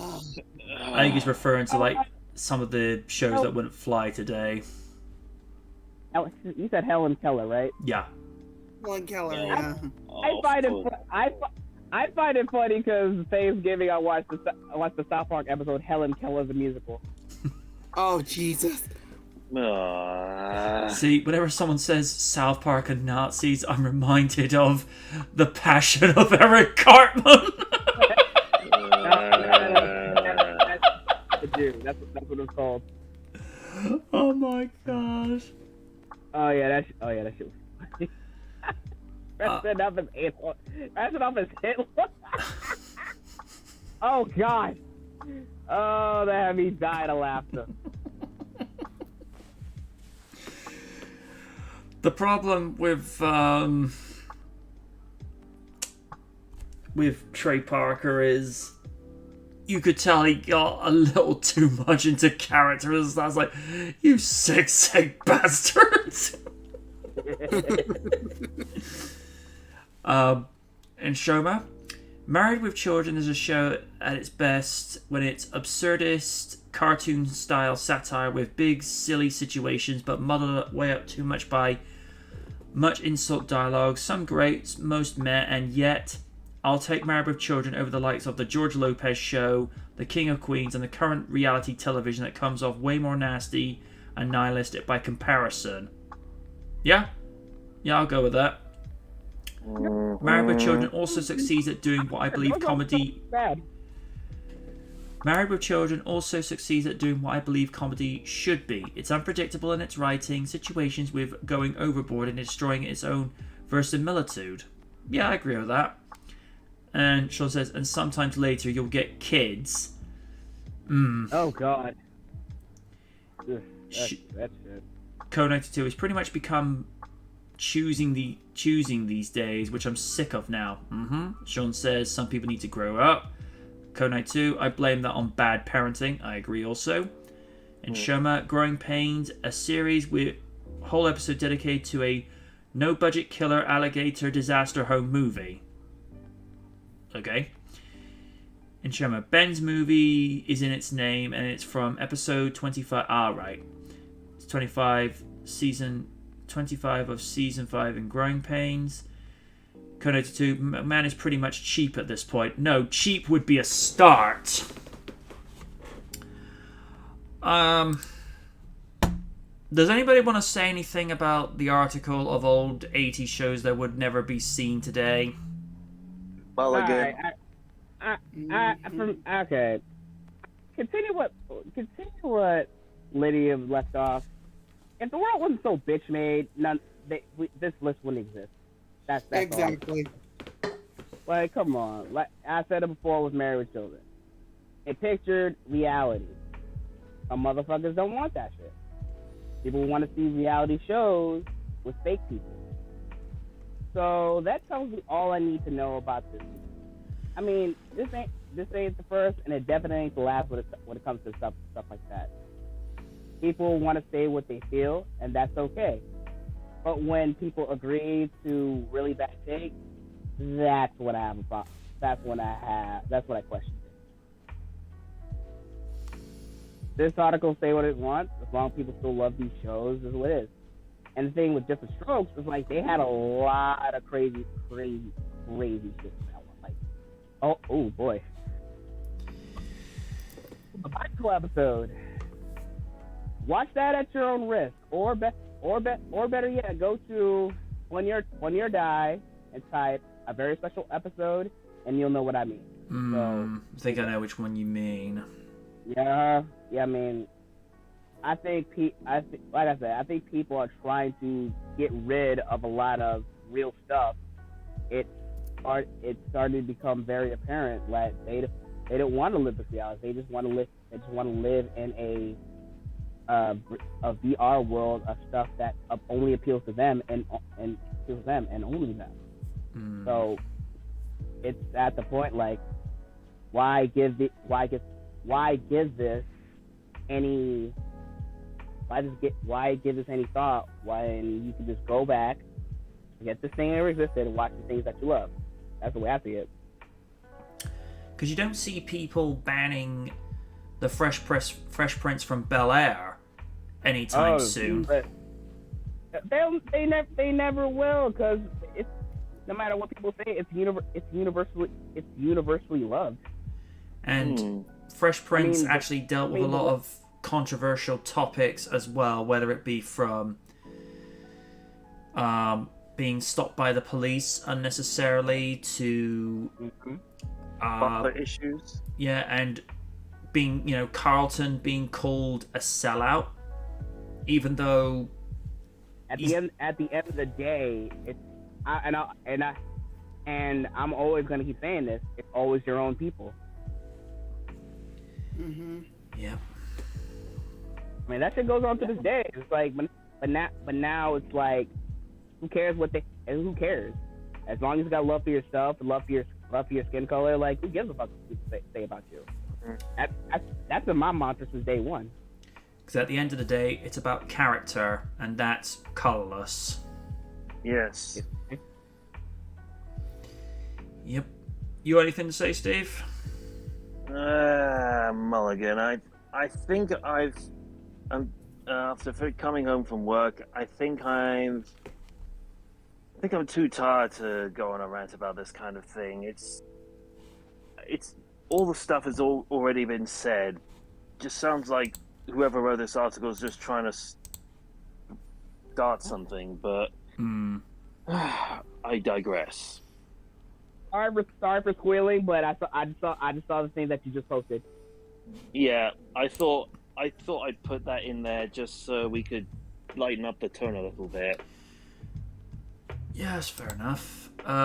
Liz, do you have anything to add to what you originally put, or have you pretty much said what you needed to?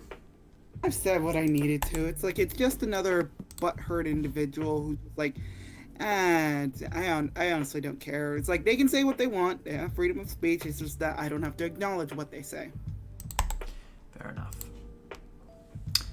And this one's going over to the Hollywood Reporter. For some reason, I've got that video in the corner. Let's get rid of that. Spider-Man Across the Spider-Verse unveils first look footage. Miles Morales and Gwen Stacy will team with a whole new group of spider-related characters in the Into the Spider-Verse sequel. Spider-Man Into the Spider-Verse fans' Spidey senses were tingling on Saturday when Sony unveiled the titles of the sequel as the first footage at Brazil Comic Con. The sequel will be called Spider-Man Across the Spider-Verse Part 1, with the title revealing this will be a chapter in a two-part story. The sequel once again centers on Miles Morales, who is transported to another universe when he comes into contact with Miguel O'Hara, aka Spider-Man 2099, voiced by Oscar Isaac, and was teased in the post-credits scene of the first film. Miles will also team with Gwen Stacy, Spider-Gwen, Haley Steinfeld, how you doing? As well as a new team of Spider-Folks to face off against a villain. Issa Rae is also among the cast. Into the Spider-Verse was a groundbreaking film that combined a unique animation style and multiple spider-themed characters into one film. It was also praised for its themes of inclusion and went on to win the Oscar for Best Animated Feature. Columbia Pictures and Sony Pictures Animation are behind the series. I will say, and Rajan will probably agree with me on this, Into the Spider-Verse did diversity right. It was just there. It wasn't shoved into your face. Because that's a big problem with subtlety. Oh yeah. It's a big problem with a lot of movies today where it's like, this is about diversity, yeah, but what about this story about the complex feminine? This is about diversity. It's like, look, I'm glad there's a little more inclusion and diversity in movies these days, but the best examples of that being done with the modern ones, as much as we have our issues with the 2017 Power Rangers movie, that had diversity, but it wasn't the driving plot piece of the movie. It's just like, these are characters of different ethnicities, that's it. Move on with the story. And look at Sonic the Hedgehog. They did diversity right because they didn't draw attention to it.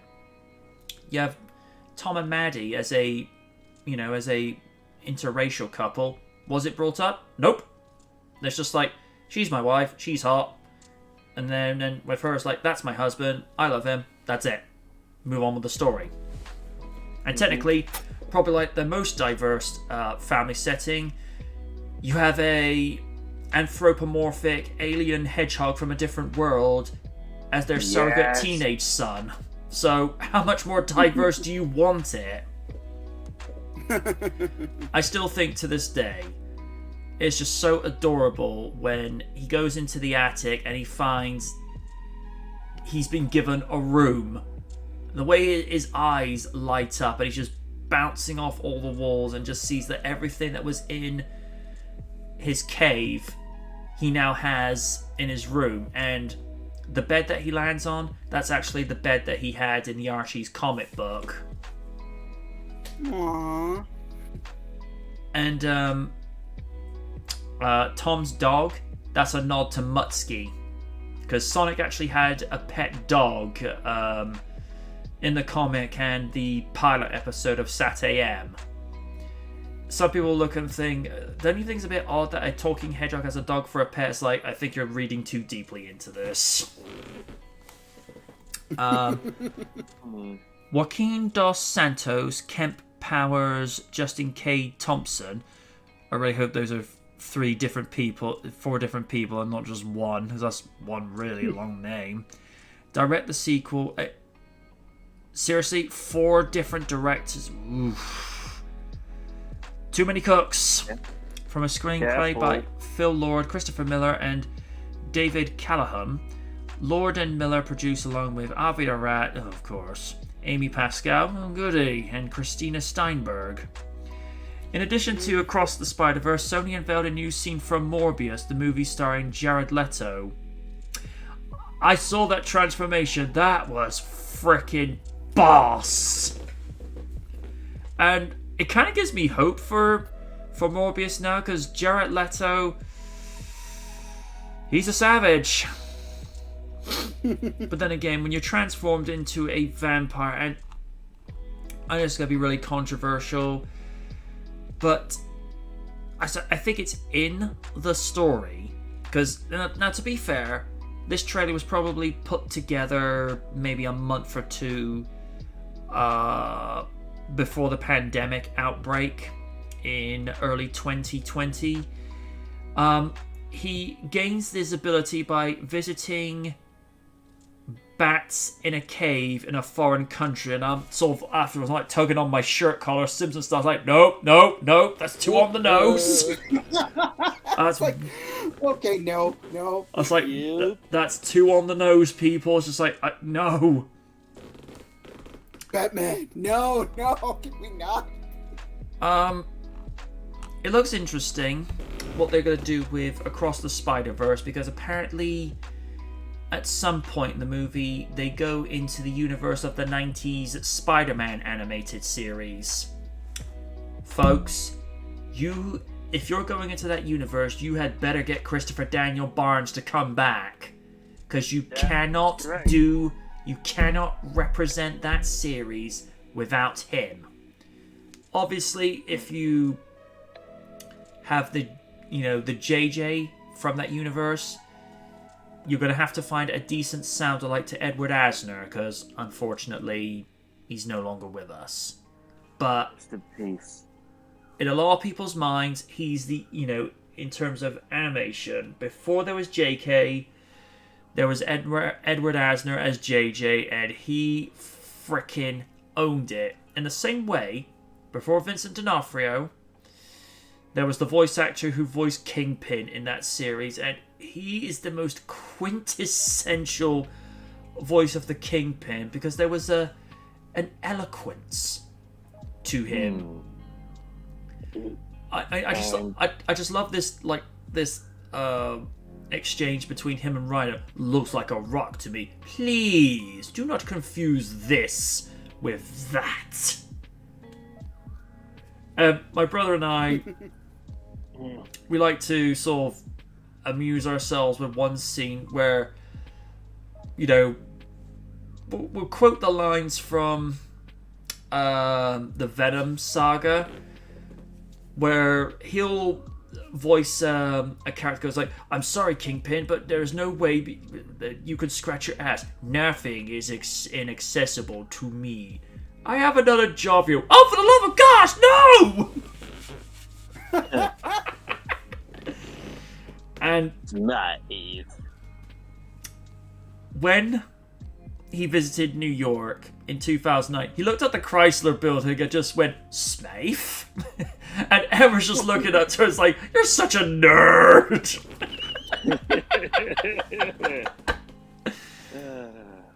But yeah, as far as Spider-Man animated series go, I don't think it's an animated series that's ever going to be topped.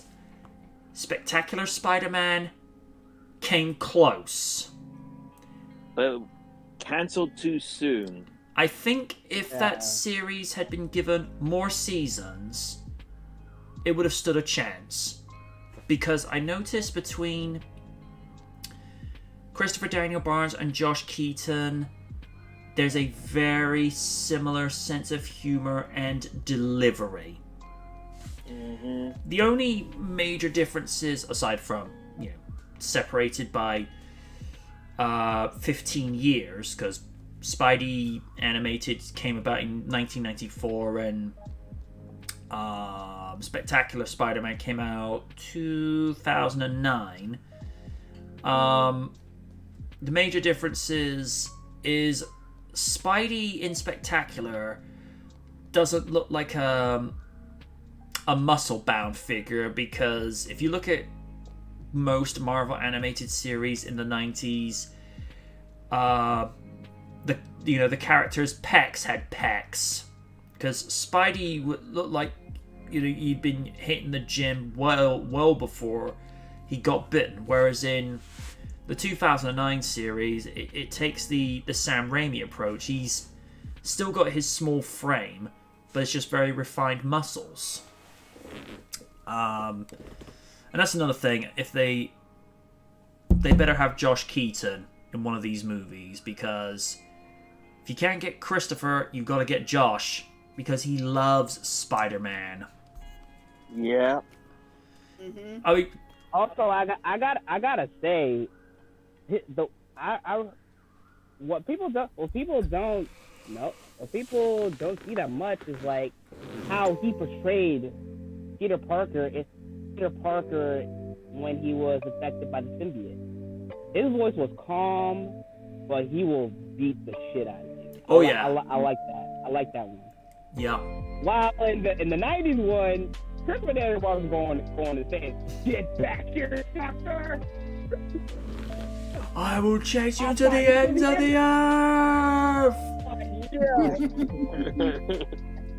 I die laughing seeing that shit. I think something my brother said to the effect of that was either, "Would you like some salad with that ham?" Or it's like, this is the total definition of, a ham sandwich. But as you say, Chris was just having a blast doing that. There's even that time when that water funnel MJ dissipated. It was like, Mary Jane. No. I was like, Yeah. that shit. I bet that dude lost an octave recording that shit. Oh no. Especially doing that no take. I was actually glad that they did manage to feature Gwen Stacy, but it was in like the concluding arc of that series where he goes to a different reality to where Spider-Man's like Tony Stark. Oh yeah, the armored Spider-Man. Yeah, that was cool. But it was the only way. Not to mention bringing in Ben from a different dimension. Yeah, originally when they had, because I think that was the Secret Wars story arc. Originally, before they settled on bringing the Lizard in, they were going to bring in the Hulk and She-Hulk, but because they were being broadcast on UPN, they said it'd be too expensive. It's like, but you're Marvel, you know, you're doing this, you know, with the same company that produces, you know, the X-Men, Spidey, Iron Man, and Hulk. Surely it's not a big deal. It's like, no, it'd be too expensive, which is why the episode where the X-Men appear in Spider-Man the Animated Series, it was the most expensive episode that series ever produced. And well, they only got Storm for the Battle World saga of episodes. So yeah, maybe, I mean, we've seen Spidey team up with Hulk in Hulk Agents of Smash and you know, Ultimate Spider-Man. I can't watch either of those series with a straight face. Hulk Agents of Smash, it's so cringy. I mean, if it was a parody where they treat it like a reality series, then fine, but to me, with regards to a Hulk series, you're never going to top the first season of the Incredible Hulk animated series from '96. Yeah. That, to me, that's the Incredible Hulk. This, nah. And as for Ultimate Spider-Man, I liked the first episode. I cringed at the rest of it. I will say this for Drake, though. When Spidey got that special appearance in Earth's Mightiest Heroes, that was when I could tell he was trying, because the material they were feeding him from the voice directors, like, okay, they're actually giving you decent material to work with. But, and this is another one where they did Josh Keaton dirty. He said, look, I'll happily come over to New York to help do this, because you know I genuinely love this character. And they're like, nah, we'll go with Drake Bell. And it's just like, really? In retrospective, I think that move kind of backfired on them. Oh, good lord, did they? And it's the same. It's the same thing with Sonic X. I mean, Ryan Drummond said he would be more than happy to relocate to New York so he could record his lines as Sonic. But you know, to be fair, 4Kids finally emailed him back and it says, look, we appreciate your interest, but we're going to go with someone else. They wouldn't even let him audition. And, you know, when some people say, oh, Ryan Drummond's bitter, it's like, don't you think he has a right to be bitter? I mean, I know he's moved on with it, and I don't have any ill will towards Jason Griffith, because he was placed in a situation that he really wasn't through no fault of his own. And I don't know why people hate on him specifically, because, alright, when he first came in as in Sonic X, alright, the material he was fed was awful. Shadow, he was doing okay, but he did better as Shadow than Sonic. But when he got to Sonic Unleashed, I felt like he was almost there. He needed one more game just to put him on that same quality level as that of Ryan and the OG himself, Jaleel White. By the way, Jaleel, when they do Sonic Prime and they go to visit Adventures of or Saturn, they better bring you back for that, because I'm sorry, 90s Sonic, there is no Sonic without him. And besides, Raiden will tell you that's just no good. I know he kind of smiles anytime I gotta do this. It's like I say, folks. 5 years ago, when I brought him into the SummerSlam 2016 panel, when I first heard his voice, I'm like, hang on, have we got Jaleel White? We got Jaleel White here with us? And even to, like, you know, like months later, it's just like, can't believe you said that, man. But it's just true, man. You're like, you know, when I hear you talk, it's like I hear Jaleel. Especially when he delivers the "that's no good." And it is the weirdest thing, not to get onto too much of a tangent. Do you ever find it a little bit weird? Is it Family Affairs that he was on as Urkel? Or Family Matters? Family Matters. Family Matters. Do you find it so weird after, you know, talking like, did I do that? As soon as he starts talking as Stefan Urkel, it's like, whoa, this is weird. Don't do that. I'd be like, hello. But, you know, even as Stefan, you can hear Sonic in him.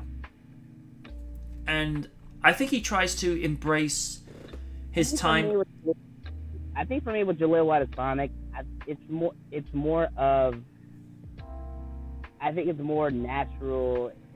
I think for me it's more natural with his Sonic voice. Yeah. I remember him saying in an interview, because I got this on the extra features for Satam. He goes and says, when you hear Sonic, I don't think you ever get an impression like, is he black, is he white? And he just goes, he's just hero. And I'm like, I like that. Because for me, as Sonic, with him voicing Sonic, that's how I always sort of envisioned him. And here's the thing that people don't seem to remember too well. Jaleel was actually a teenager when he voiced Sonic in the 2 seasons back to back. When it got to Sonic Underground, which was 6 years later, because I think Jaleel was either very late teens or very early 20s when he did that. I felt like he did better as Manic than Sonic, because there are some times when he's voicing Sonic it doesn't sound so right, and I still find it a little bit weird in places when you realize he's voicing Sonya, and it's just like, not sure how to feel about this. But then of course, whenever they did the music videos, they had like different voice actors sing, including Samuel Vincent. They would have a Sonic singing voice, which is like, huh, okay. I mean, for all we know, Jaleel probably can sing. Be interesting, but I know that he wanted to do the voice of Sonic for the movie, and a similar situation with Josh Keaton. He said, you know, be happy to audition, but he never got the nod, and he wasn't bitter about it. It's just like, hey, it's their it's their movie, it's their thing. They're gonna do what they want about it. But when asked, you know, how he feels about fans being vocal, he says, look, I appreciate the love. And I occasionally tweet to him, it's like, hey man, you're still Sonic to me.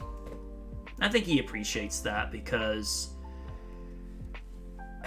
it'll be like a situation, whoever plays Buffy in the future, someone will go up to Sarah Michelle Gellar and say, hey, no matter who plays her, you're still Buffy Summers to me. Because I think Sarah's version is much better remembered than the Christy Swanson version from '92. And can I just say, one of the lead vampires for that, you thought Christopher Daniel Barnes was a hammy actor, the guy that was overacting his death scene. It's like, oh come on man, are you still dying? But I mean, I was actually watching that. I think Channel 4 put that on before Backlash 2000. And he's just like he's like overacting, like and like Buffy's like, "Are you still dying, dude?" It's one of those movies. It's a charming guilty pleasure. If you say, is it as good as the series? Like, oh, absolutely not. But, you know, it's what Josh Whedon based the TV revamp on. Because I think, was Buffy his idea, or was it an idea he just saw and just improved upon it? That's an actual question. Lids, was it his, Lids, was it his idea? Was it his idea to do what exactly? Was Buffy the Vampire Slayer originally his idea, or was that simply an idea he took from the movie and actually improved upon it? Yeah, it was his idea, but he didn't like what they were doing with the characters, the script. He definitely had a very tumultuous relationship with Donald Sutherland, who played Buffy's Watcher in that movie. Oh dear. Apparently, Donald Sutherland wanted to do his own thing, and Joss was like, no, you're doing it how the script is written, and they butted heads, and from that moment on, he never spoke to that man ever again, so... It kind of reminds me... And that's why he wanted to do the TV show, because he wanted to have his vision go on. Granted, as much as I love the show, it's part of its time. There's a lot of built-in misogyny there. Yes. But that's for another time. But the point is, yeah, it was not his vision, and that movie was just more camp than it was like those. It's like, it's a fun movie if you ignore what they did with the source material, but it's actually not a bad movie. It's like, again, it's a guilty pleasure for me. I kind of like it. It kind of reminds me of this situation because I was watching the extra features for Terminator. Because there was an argument over how Arnold would say the signature line. Because Arnold said he should say the line, "I will be back." And he says, no, just say it how it's written. He goes, you know, I don't criticize your acting, don't criticize my writing. Ooh. Now, that comes across as bitchy, I will grant you, but at the same time, it's like, well, you know, he's written it the way he wants it done. And, you know, he's the director, so what he says goes. I mean, in some weird way, you know, when you look at his movies, like with Terminator, Aliens, Terminator 2, and Titanic, he does things with military precision, but the man has a clear, definitive vision of how he wants his movies to be.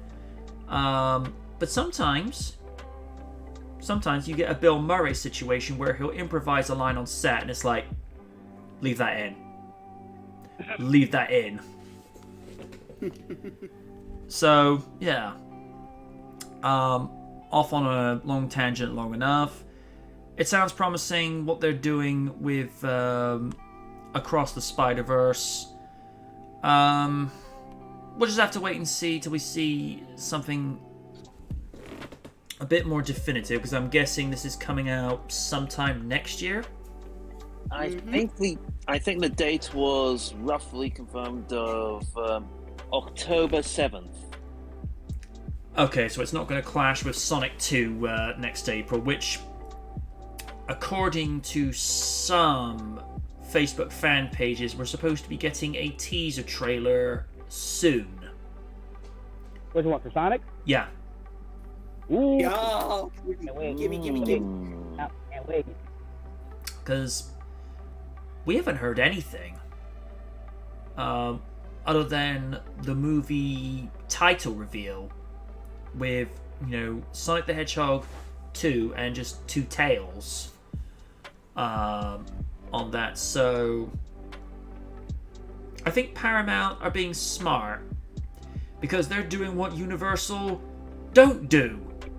Keep things under wraps, because I was beating this thing to death more times than I care to mention. Whenever a new Jurassic Park movie is slowly approaching release, by like maybe a month or two away, you suddenly see multiple trailers, multiple TV spots and clips. It's like, guys, can you Stop spoiling the movie? Can you just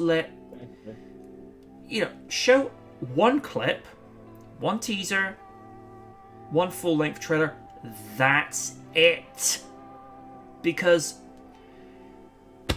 it comes back to what I've said before. If the ending sequence where you see the T-Rex break into the zoo in Northern California, if that had been left out and that was something you could only see by going to the movie, what a surprise that would have been. It'd be like, oh wow. But because they decided to leak it, it's just like, oh come on, really? Ugh. Steve, your thoughts with Spider-Verse before I go off onto another tangent, which I'm known for. Looks very promising. I'm really glad to see Haley Steinfeld back as Spider-Gwen, because I don't know about you, but there was a lot of chemistry going on in Into the Spider-Verse between Miles and Gwen. I'm not sure if anyone else picked up on that. Mm-hmm. And just as long as the story is clear focused, they don't go off on too many tangents, it should be. I shall be going to see it. Although I will be looking for a trailer first. Mm-hmm. Let's. Oh yeah. Well, I'm very excited. As soon as they dropped it, I'm like, oh my god, oh my god, oh my god, oh my god. And we have to get only to see the first one. Yes, we have to, because that movie's so good. What about a Spider-Man movie starring me? We are not putting you in the spider suit, no. Are you worried how nice I'll look in it? No! You know there's probably a universe where we're all spider people? Yeah, probably. You're not wrong. Well, I think there was one comic that my brother had where Mary Jane had acquired Spidey's powers, and they addressed it very subtly by saying, I got these powers by using your toothbrush, right? Yes, my toothbrush. Code, they slept with each other. Mm-hmm. It's just like... But all in all, I'm really excited. Sorry. It's like, come on, people. No one's that stupid. Yeah. Yeah, but I am really excited to see what they do next with Into the Spider-Verse. And yes, I did love the little banter and relationship that Miles and Gwen had together, because it's just freaking adorable. Mm-hmm. It's like he is mad crushing on that girl, and it's kind of sweet. And again, I'm so glad that they did get Haley Steinfeld back, because right now Haley Steinfeld owns the world at the moment. But her with the Disney Plus series with her as Kate Bishop and Hawkeye, yes. And also, again, I haven't seen it, but I've heard a lot of good things about Arcane. So Arcane or Arcana, I think I'm getting mixed up. But thank you, Arcane. But yeah, I really am looking forward to seeing more of Into the Spider-Verse. Well, this thing across the Spider-Verse. But it's like, if it's got anything like that the original film had, we're in good hands. And I'm just really looking forward to it. I cannot wait to see this movie. Raiden? Oh, for a fact I'm checking this shit out. Like, from the short we see, it looks like we're getting a lot of we're getting a lot of 2D stuff instead of the very unique CGI we're getting. So you know for a fact I'm looking forward to this. Oh yeah. Also, Could be a mix of animation. Yeah, like seeing Miles fight Spider-Man 2099, so you have the multiverse. Yeah, give me that, please. Like, I know there's gonna be more, and oh god, I mean, from the first movie itself, I'm like, you know, from the first movie, we saw guys like Spider-Man Noir, Eddie Parker, Spider, frickin' Spider-Ham.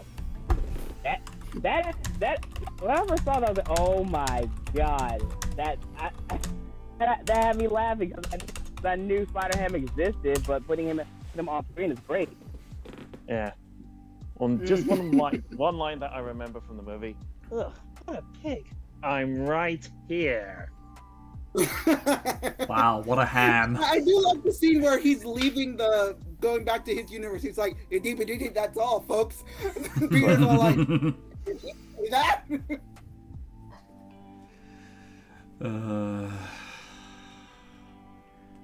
I'd just like to see if they can come up with some original versions of Spider People for this movie. Co92 says some people argue that they pulled a Last Jedi with Peter Parker in Spider-Verse, which I disagree with. I don't know if they did that. I mean, which one are they talking about? The Peter B. Parker? I think they might be referring to the one that Chris Pine voiced. Sean, 90s Spider-Man. Shocker! You can't run from me! And Co92 goes, every time NJ goes off on a tangent, the back of his mind is going, stay on topic. And I'm like, you don't know how right you are. It's a trait of mine. I'm trying to work on it, folks. We're only human. Yep. One of the last two topics for the evening, and this is going to please me and a few other Knight Rider fans. Netflix to stream classic Knight Rider series movie coming soon. Ooh. Netflix has a great pre-Christmas present for any kids born in the early 80s or before by releasing all 4 seasons of Knight Rider. Besides the classic NBC series, the streamer will also release the movie Knight Rider 2000. That fucking movie.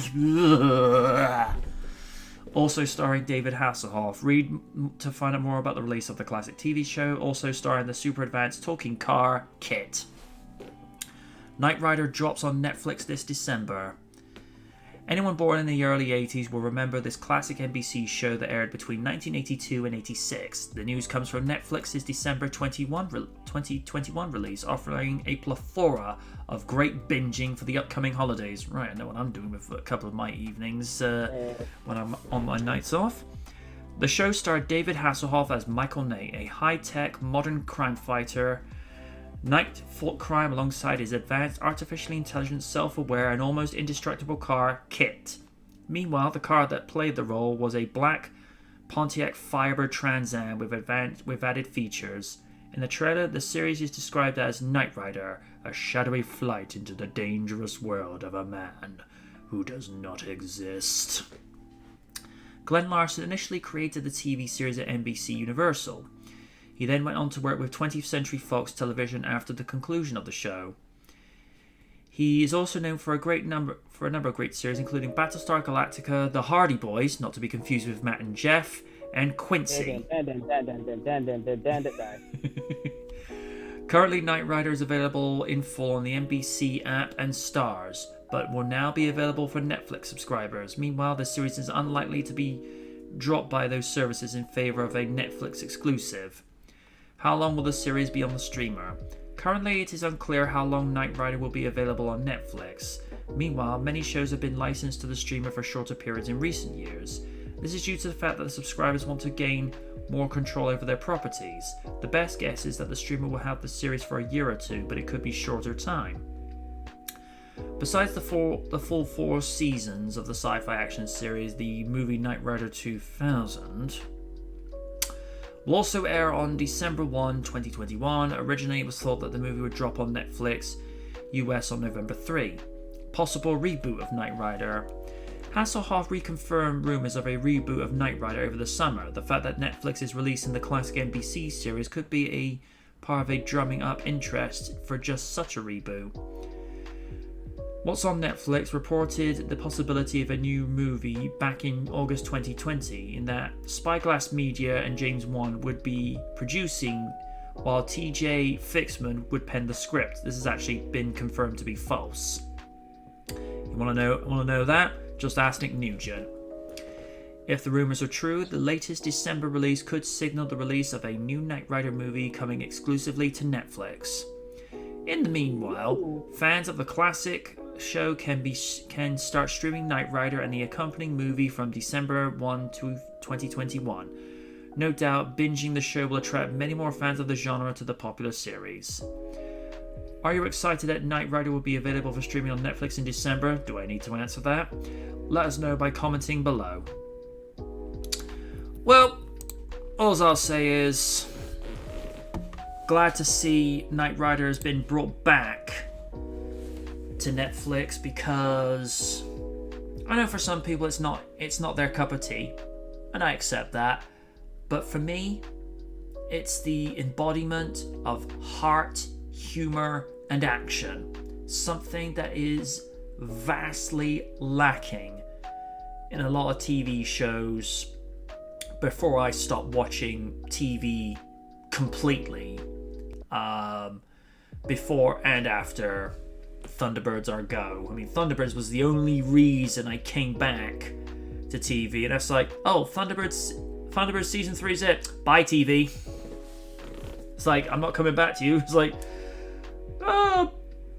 It's like, but what is that? No. It's like, but what about the news? News? That's not news, that's drama these days. There's enough of that on Facebook. Or on the internet in general. Oh, yes. So, to be able to go back to the original series and just enjoy high-octane fun with a comedy duo in Hasselhoff and Daniels as Michael and Kit, respectively, to where people weren't worried about what was going to offend them. People were only concerned about how were they going to be entertained that week, because people that watched Knight Rider had fun, and the people that worked on it had fun equally. Because what people need to remember is that David was really hungry for this role. You know, he would actually say on answering machines, "Don't call me David, call me Michael." And he would do this thing whenever kids would visit the set. He would actually, go around the corner, actually bring Kit out, and it would actually have, I think they actually did something like set up like a radio feed, so that when the kids actually talked to Kit, he would actually respond back, which I thought that's a nice touch, because Kit as a character, the guys loved Kit because, well, it's an American muscle car. Women dug Kit because he was a little bit more sensitive and logical than Michael, and and also the women, also tuned it because they loved David. Because here's the thing, David was considered a dreamy hot guy back in the day. Looking back in the 80s, he was a good-looking guy. A lot of people say that the show's cheesy, but here's the thing. I think some things need to be cheesy in order just to switch your brain off. I mean, yeah, the Michael character at times comes across as a little bit bravado and maybe a little, not necessarily too bro-centric, but it was definitely like that male machismo thing. But the character would always stick up for the little guy.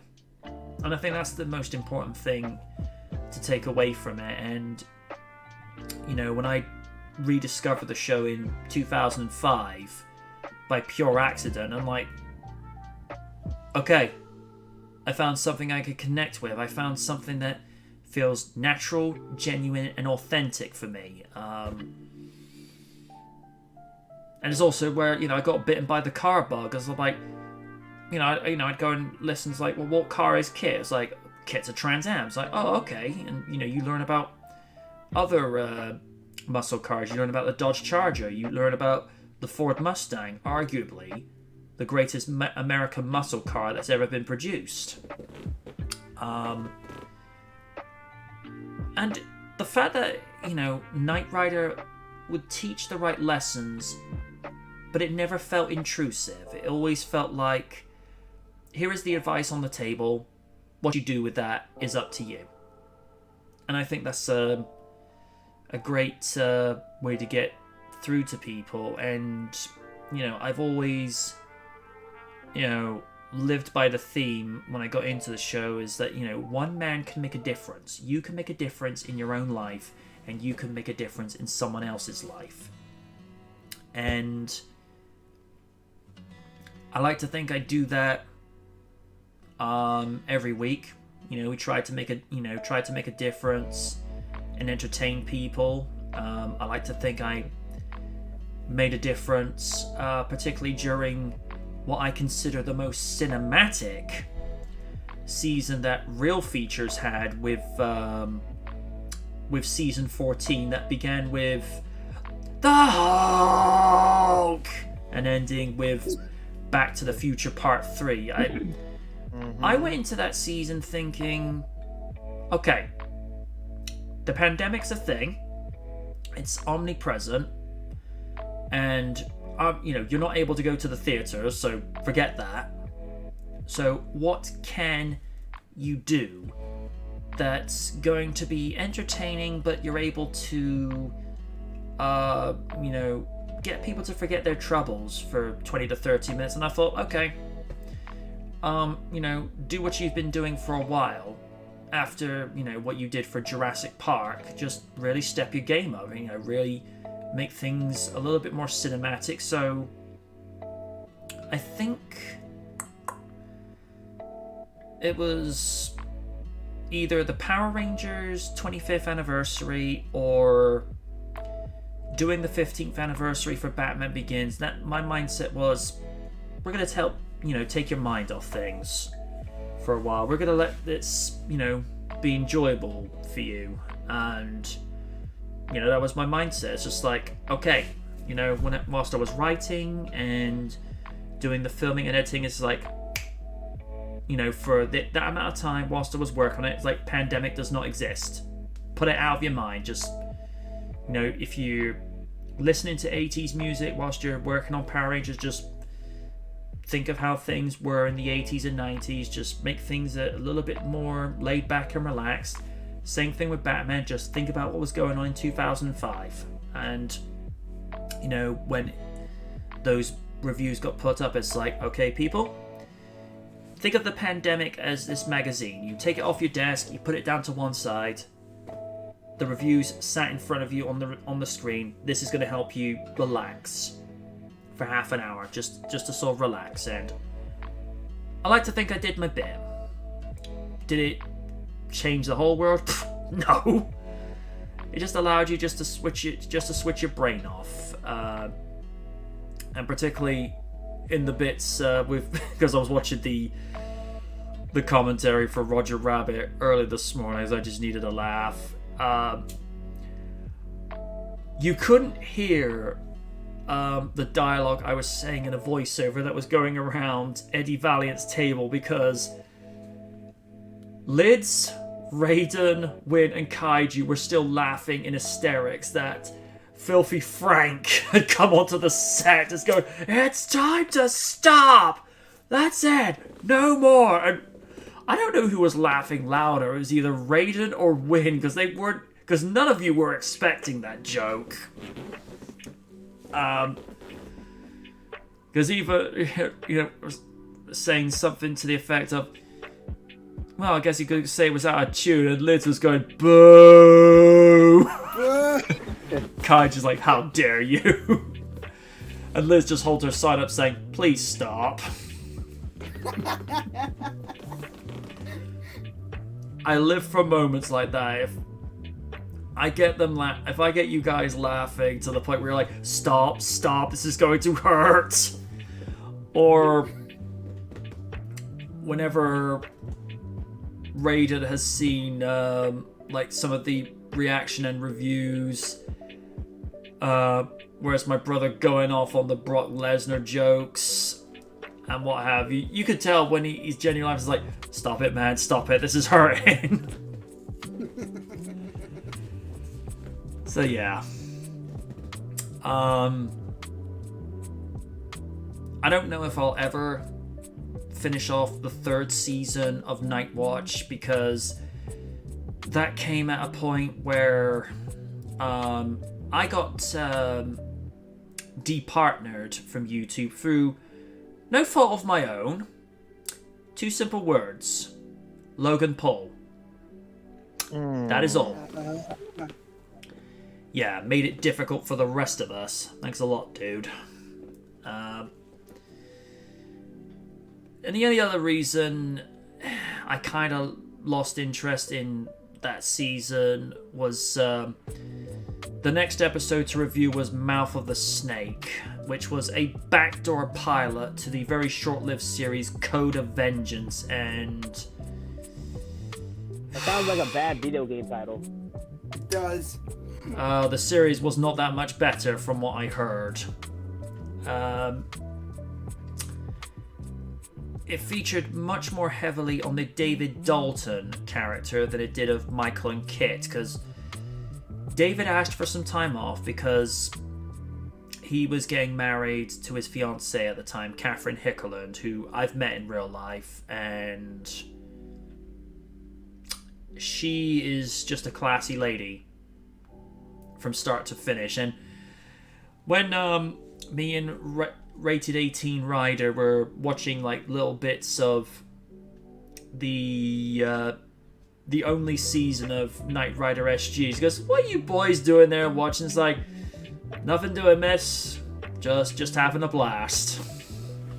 So I can say I had a small conversation with Catherine Hickerland, and Nick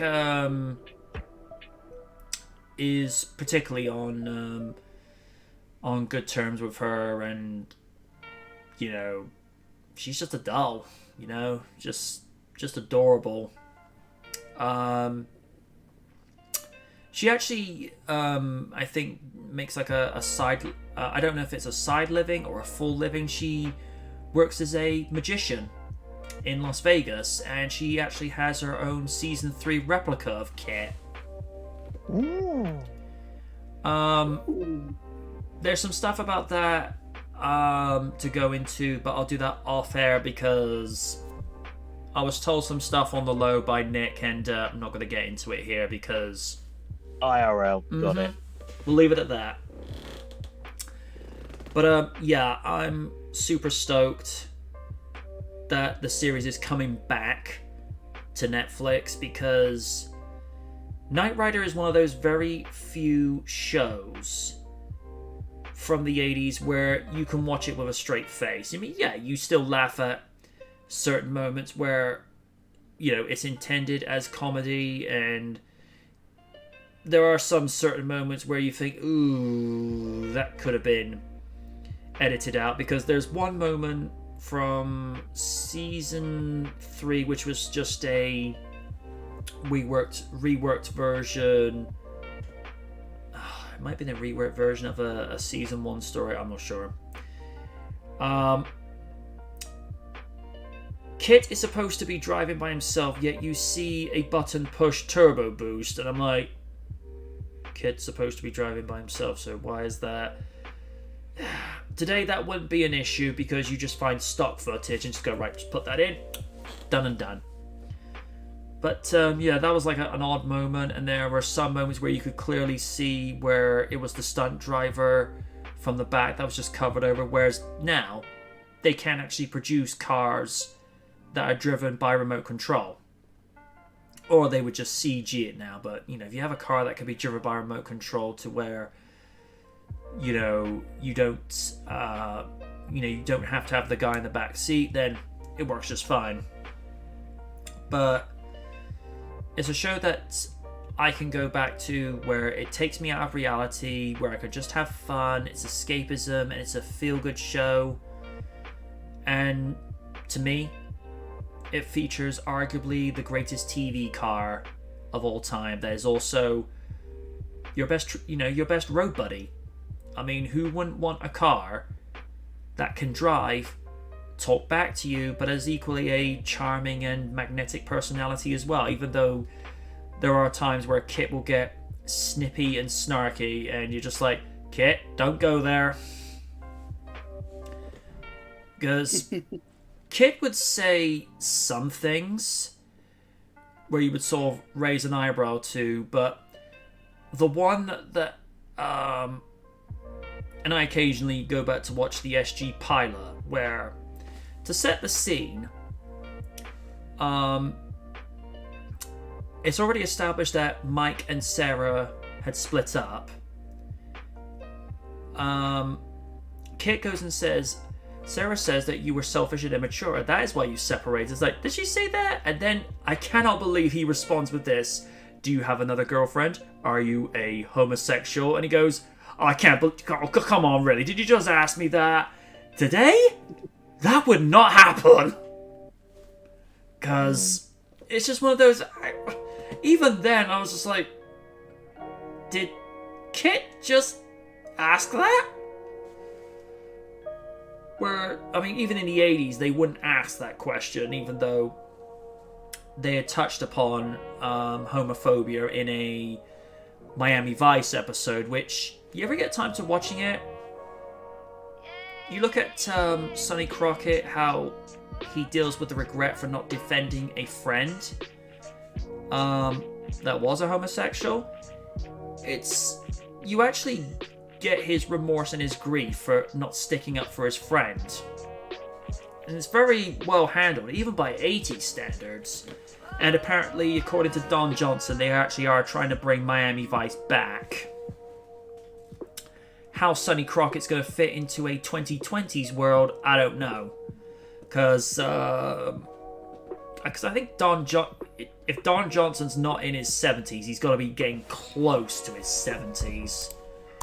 Basically, okay. Here's a fun scenario, but here's a funny ass scenario about that.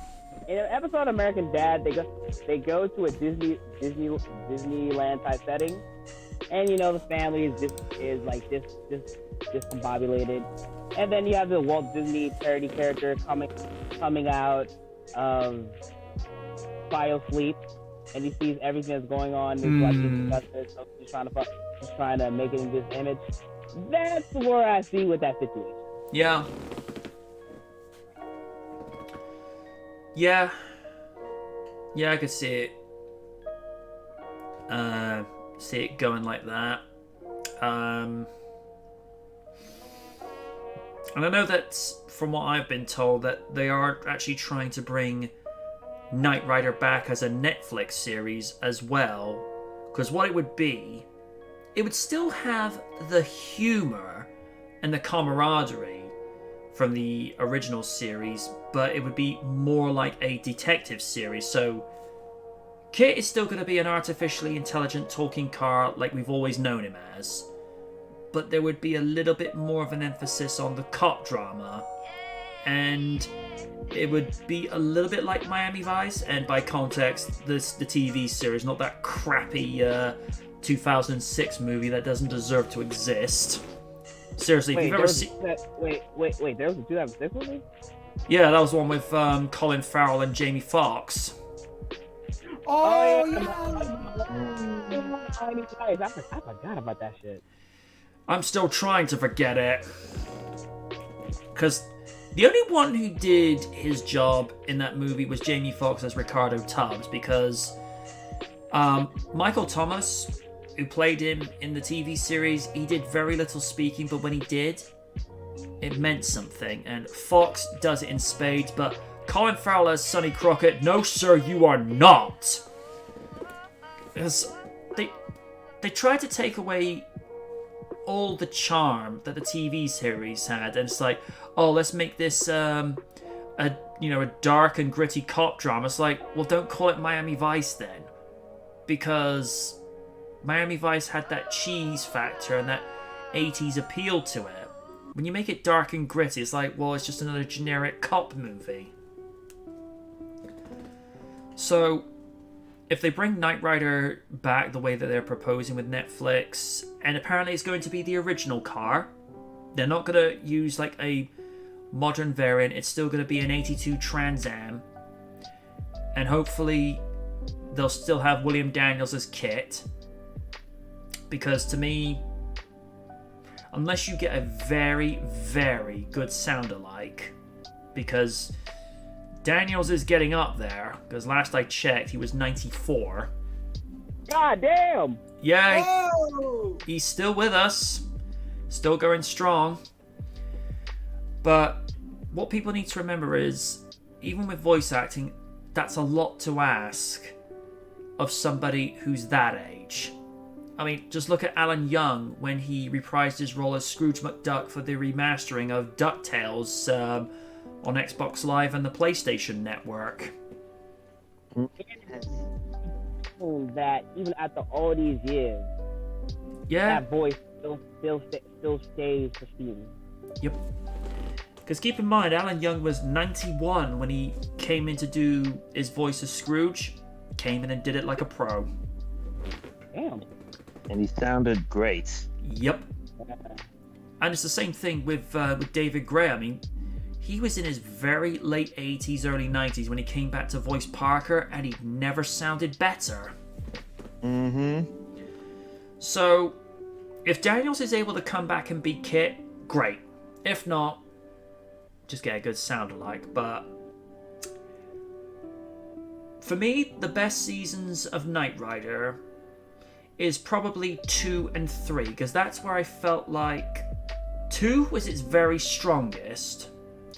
3 still strong, but you could see in the third quarter of that season, ideas were being reused.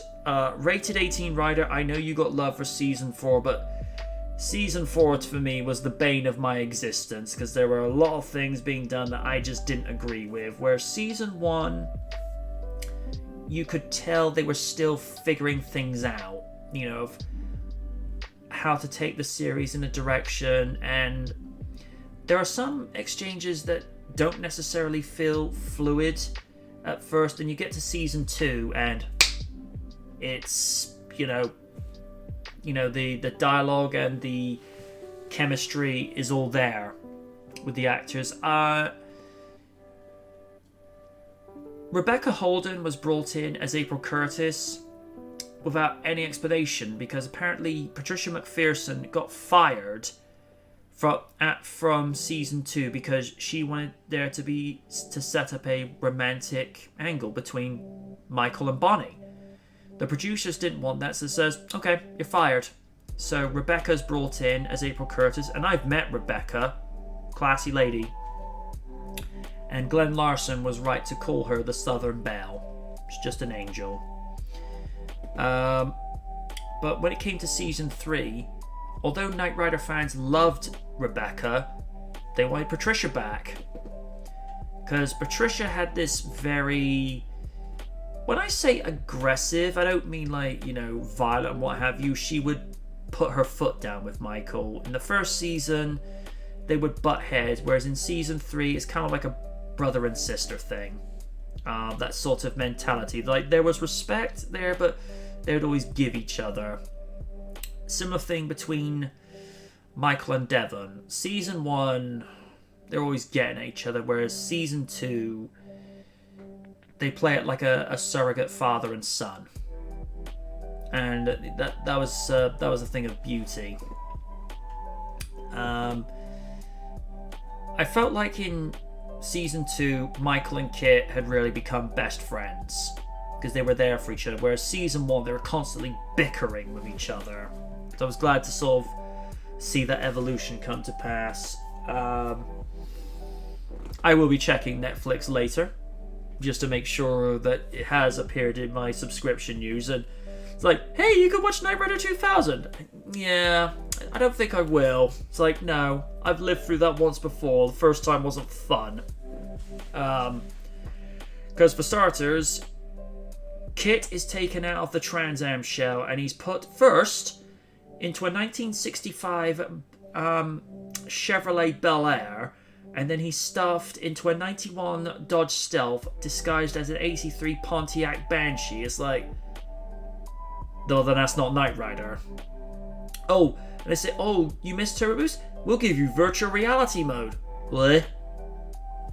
And like all movies in the early 90s, we're setting this in the distant year of 2000. And you look back at the movie now, it's just like, oh, thank gosh, none of these things came to pass. But I did see where Demolition Man got the idea for a cryo prison. The only difference is in Knight Rider 2000, the prison inmates don't go into the frozen prison nude. They just go in fully clothed. I'm like, oh, thank gosh. And it was actually one of the very first times I saw Mitch Pileggi out of something that wasn't the X-Files, because that's what he was predominantly known for in the 90s, where in this one he was the big bad. But aside from Michael, Kit and Devon, the movie's fairly forgettable. Whereas the TV series, seasons 2 and 3 are the best, hands down. Season 2, because of the introduction of Michael Knight's evil twin, Garth, and David's father, you complete savage. He says in his autobiography, he called his son up, he called David up after the 2-part Goliath episode had shown up in 83. He goes, hey son, there's this actor that's appearing on the same show as you. The only difference is he's a better actor. I'm like, dude! Ooh. But I could tell when he was playing Garth, he was enjoying that so well. Those sorts of silent, moody, camp antagonists that you'd see in the 80s with white suits, a cane, and questionable mustache, and in some cases, I think he had like a leopard-skinned couch in some places. But it's 80s machismo. And you say things like, Michael Knight is a living, breathing insult to my existence. And I'm like, yeah, you're not having fun there, are you, David? And even to this day, the way that they would do the split screen, because they would have David set up in hair and makeup as Michael, and then the other part of the screen, you'd see him as Garth. Even to this day, the way that's edited, it's like Back to the Future Part 2. Except Universal didn't have the technology for that in 1983. They just had to put 2 pieces of film together. Whereas today, you just do that via green screen. Like, for example, if you wanted 2 generations of Oni reviewing a WWE game, you'd have Oni by his former name and one by his current. It's like, you get 2 of me for the price of 1. And Liz is thinking, one of you's enough.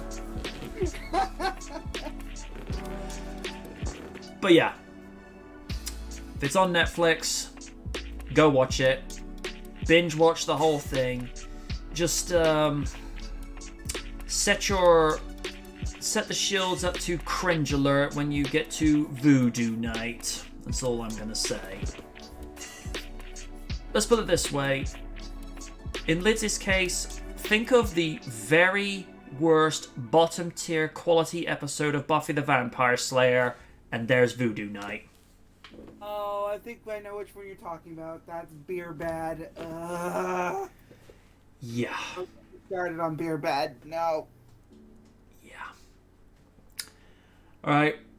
Gone on longer than I need to. Steve, your thoughts?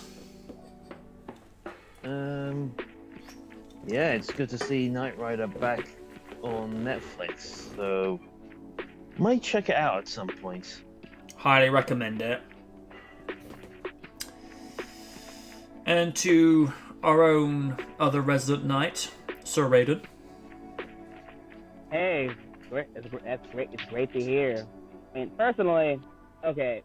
Okay, I think I've mentioned this before. The first time I knew about Knight Rider was because of Busta Rhymes and how he sampled the theme itself, sampled the theme of Knight Rider itself for Fired Up.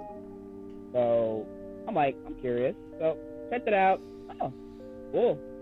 I like the suave voice. I like everything about it. And first time I really knew about Knight Rider was the 2008 series. So I was like, okay, that's cool. For what it's worth, I might check a couple episodes, see how much it's changed and everything. So, you know, not a big Knight Rider fan, but I recognize the impact it gave it. So I'll check it out. So congratulations. Lids? I'm kind of in the same mind as Raiden. I don't mind the series. It's just that it was okay. It's like I might like. I'm not like a giant fan, but it's like I understand its impact on pop culture itself, so I have respect for it. And I might check it out later if it pops up on American Netflix, because I'm thinking there might be England, mostly England, and you guys usually get different stuff that we don't have, and it's kind of frustrating for me. I'm like, damn it!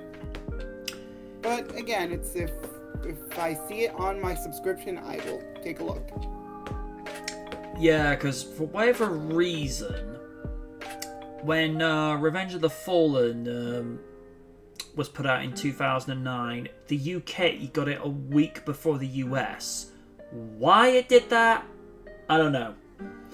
But I did have I did have a bit of a douchey moment, because me and my buddy Pete went to watch Revenge of the Fallen whilst my brother was away over in New York, and he hadn't seen it yet, and I go and tell him, oh, Megatron's back, and he's like, you! And I switched the phone off, and I was like, oh good, that created some little drama over in New York. But then he got his own back. He left me a voicemail message that he and Emma and company were watching Monday Night Raw, the episode that Donald Trump was running it. And he goes, hey, guess what? We're watching Raw live and you're not. And I'm like, yeah, you watched a crappy episode as well, so last laughs on me. But and then somewhere deep within his mind, he was going, well, the thing is, with that episode of Raw, that I think that's the only one in its entire history that has been commercial free. And apparently, the Donald actually gave everybody in attendance that night $1 each. $1. Oh, that's nice. That's more. Oh man, that reminds me of that when that football team came in and he gave them a cold ass McDonald's. Oh God. And okay, listen. I know people don't talk about that guy that much, but bruh, that was my favorite part of that presidency. Oh God. And the funny thing, I watched Double Toasted reveal that. Oh God, that's when I heard Billy Brooks laugh like crazy. I'm like, okay. And we know he can go there as well. Oh God. Anytime I'm imagining, I hear him laugh like crazy, I'm taken back to Sharon Stone's character Dev in Catwoman. That's one of the few times he actually jumped off his chair and left the room. Laughing too hard. I think that's when Raiden left the caption, Billy is my spirit animal.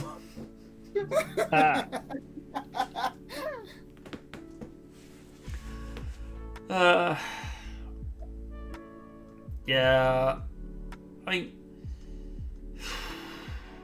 mean, Revenge of the Fallen started okay.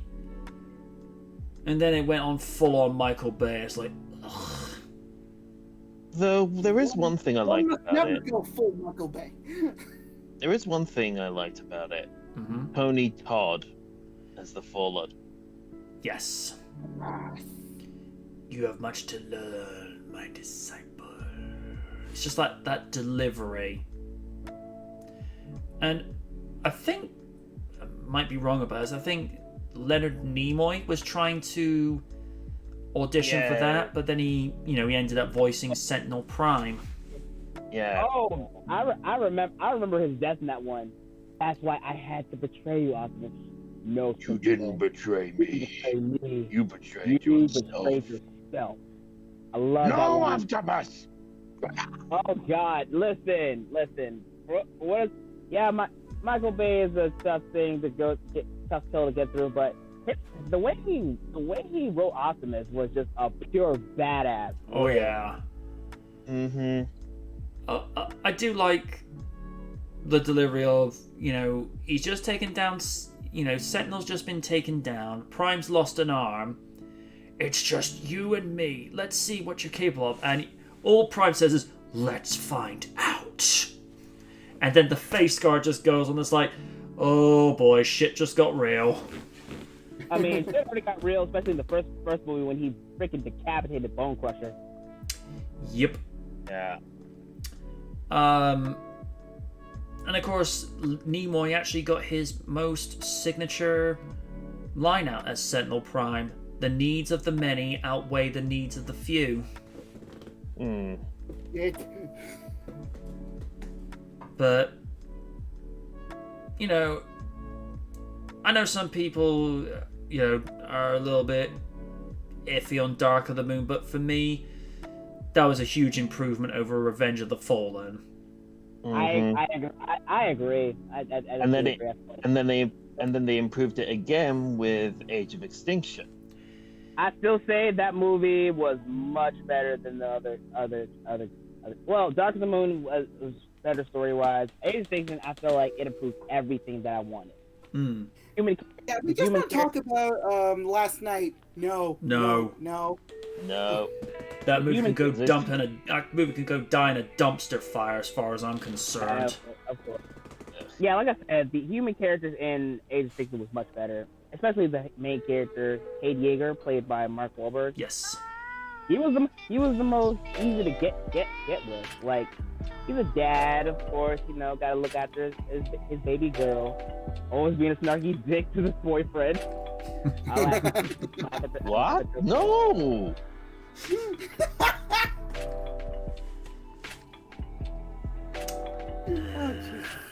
Sorry, but after Kaji did it last time, I felt I needed to do it. Nah, it's funny. I actually saw Dark of the Moon like a couple of days before my birthday, and it was actually also the same day. No, it was actually the day after Domino's first opened up in my town, and it's just like, couldn't wish for a better birthday present. That, and I actually went up to the National Railway Museum for my birthday that year, because it's one of those places I'd always wanted to go, and it's just like one of these days down the years, I'm eventually going to get the money to go back up there and actually film and photograph the locomotives with the equipment I've got now, because what I had back then, it was the best I had at the time, but compared to what I've got now, they're substandard. But you work with the tools that you have at the time, and it's an experience I won't forget. The only thing that I would have preferred to have changed is if the place had air conditioning, because you go into the Great Hall, as it's called. It's basically a giant greenhouse in there. Because I went up July 2011, and it didn't help matters that it was humid that week. But is what it is. But nah, that was a good couple of days, and I think we'll probably end it on that note there, because I gotta think about getting ready for work soon, and we've gone over time once again, but it's been worth it. Let's see. We're about 3 weeks away from the season finale. I think next week we'll probably do the end of year review. Oh god, there's a lot to get through. Yeah. And I'm still slowly working on Power Rangers versus Power Rangers. Actually, oh no, because 3 weeks from now, that's Boxing Day. What am I talking about? So, next week is the end of year review. So, between December 5 this evening and Sunday, December 19, I've got to get that movie comparison done. It's getting there. It's just when I say the writing segment, as in the actual chapter, it's 2.5 pages long. But because there's so much to decompress and make comparisons with, and plus it's going to be me and Retro, that's going to be fun. There's a lot to do, so next 2 weeks, I think probably what I'll do for the end of year, for the movies that I have seen, I'll probably spend like an hour just writing the notes, and we'll list the movies throughout the week, what we're going to list, and then we just get on with it from there.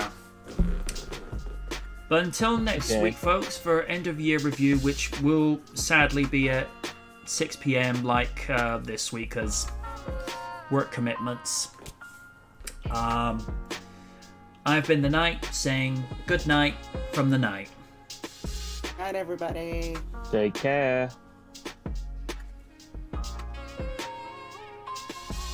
Raiden says bye. Bye. Don't worry, folks. I'm not sleeping. I can sleep. Yes, Tatiana Ali. I'd like 2 coffees in the morning with a couple of burgers and you're buying me a Chimera for my birthday and Christmas. I knew you were the best wife.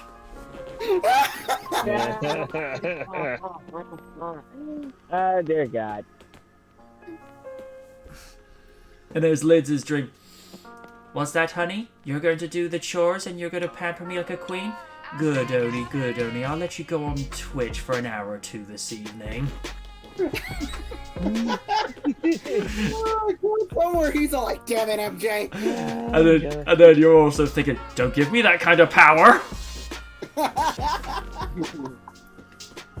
And in Oni's mind, 1, 2, 3, yes! I'm the champion. Ah, but what are you the champion of, Oni? Looks at the bell. WCW! No. Yeah, but Oni, at least it looks like a world belt. Yes, that is true. So who's my boss? Emily, you're not helping. Look, who's my boss? Hello there, brother. I've got a Christmas gift for you. I hate you, Hogan. No. No. Whoa! Well, Oni, could be worse. You could be working for Vince McMahon, where I put you in a segment where instead of wrestling, I have you eating in popcorn eating contests. Can I wake up? You can wake up now. Oh, good, it was all a dream. Donation. It's like, oh, okay, it was all a dream. Now, honey, get on with the chores. Yeah. I'll go back to sleep. You sure you want that? Hello there, brother. I'm awake. Freddie Hogan. Ooh. And there's Raiden like going, I don't know whether I should smile or be concerned. I mean, Hulk Hogan wearing the Freddy Krueger get-up. You'd be more like Scary Terry. You can run, but you can't hide. Hello, brothers. This is Scary Terry. I'm going to ruin your wrestling dreams by winning every single belt. I actually Oh, met. God. I actually got Scary Terry's autograph, believe it or not. Oh, wow. Nice. Alright, folks, we're out for real. Okay. Hey. Good night, everybody. Okay, we're out.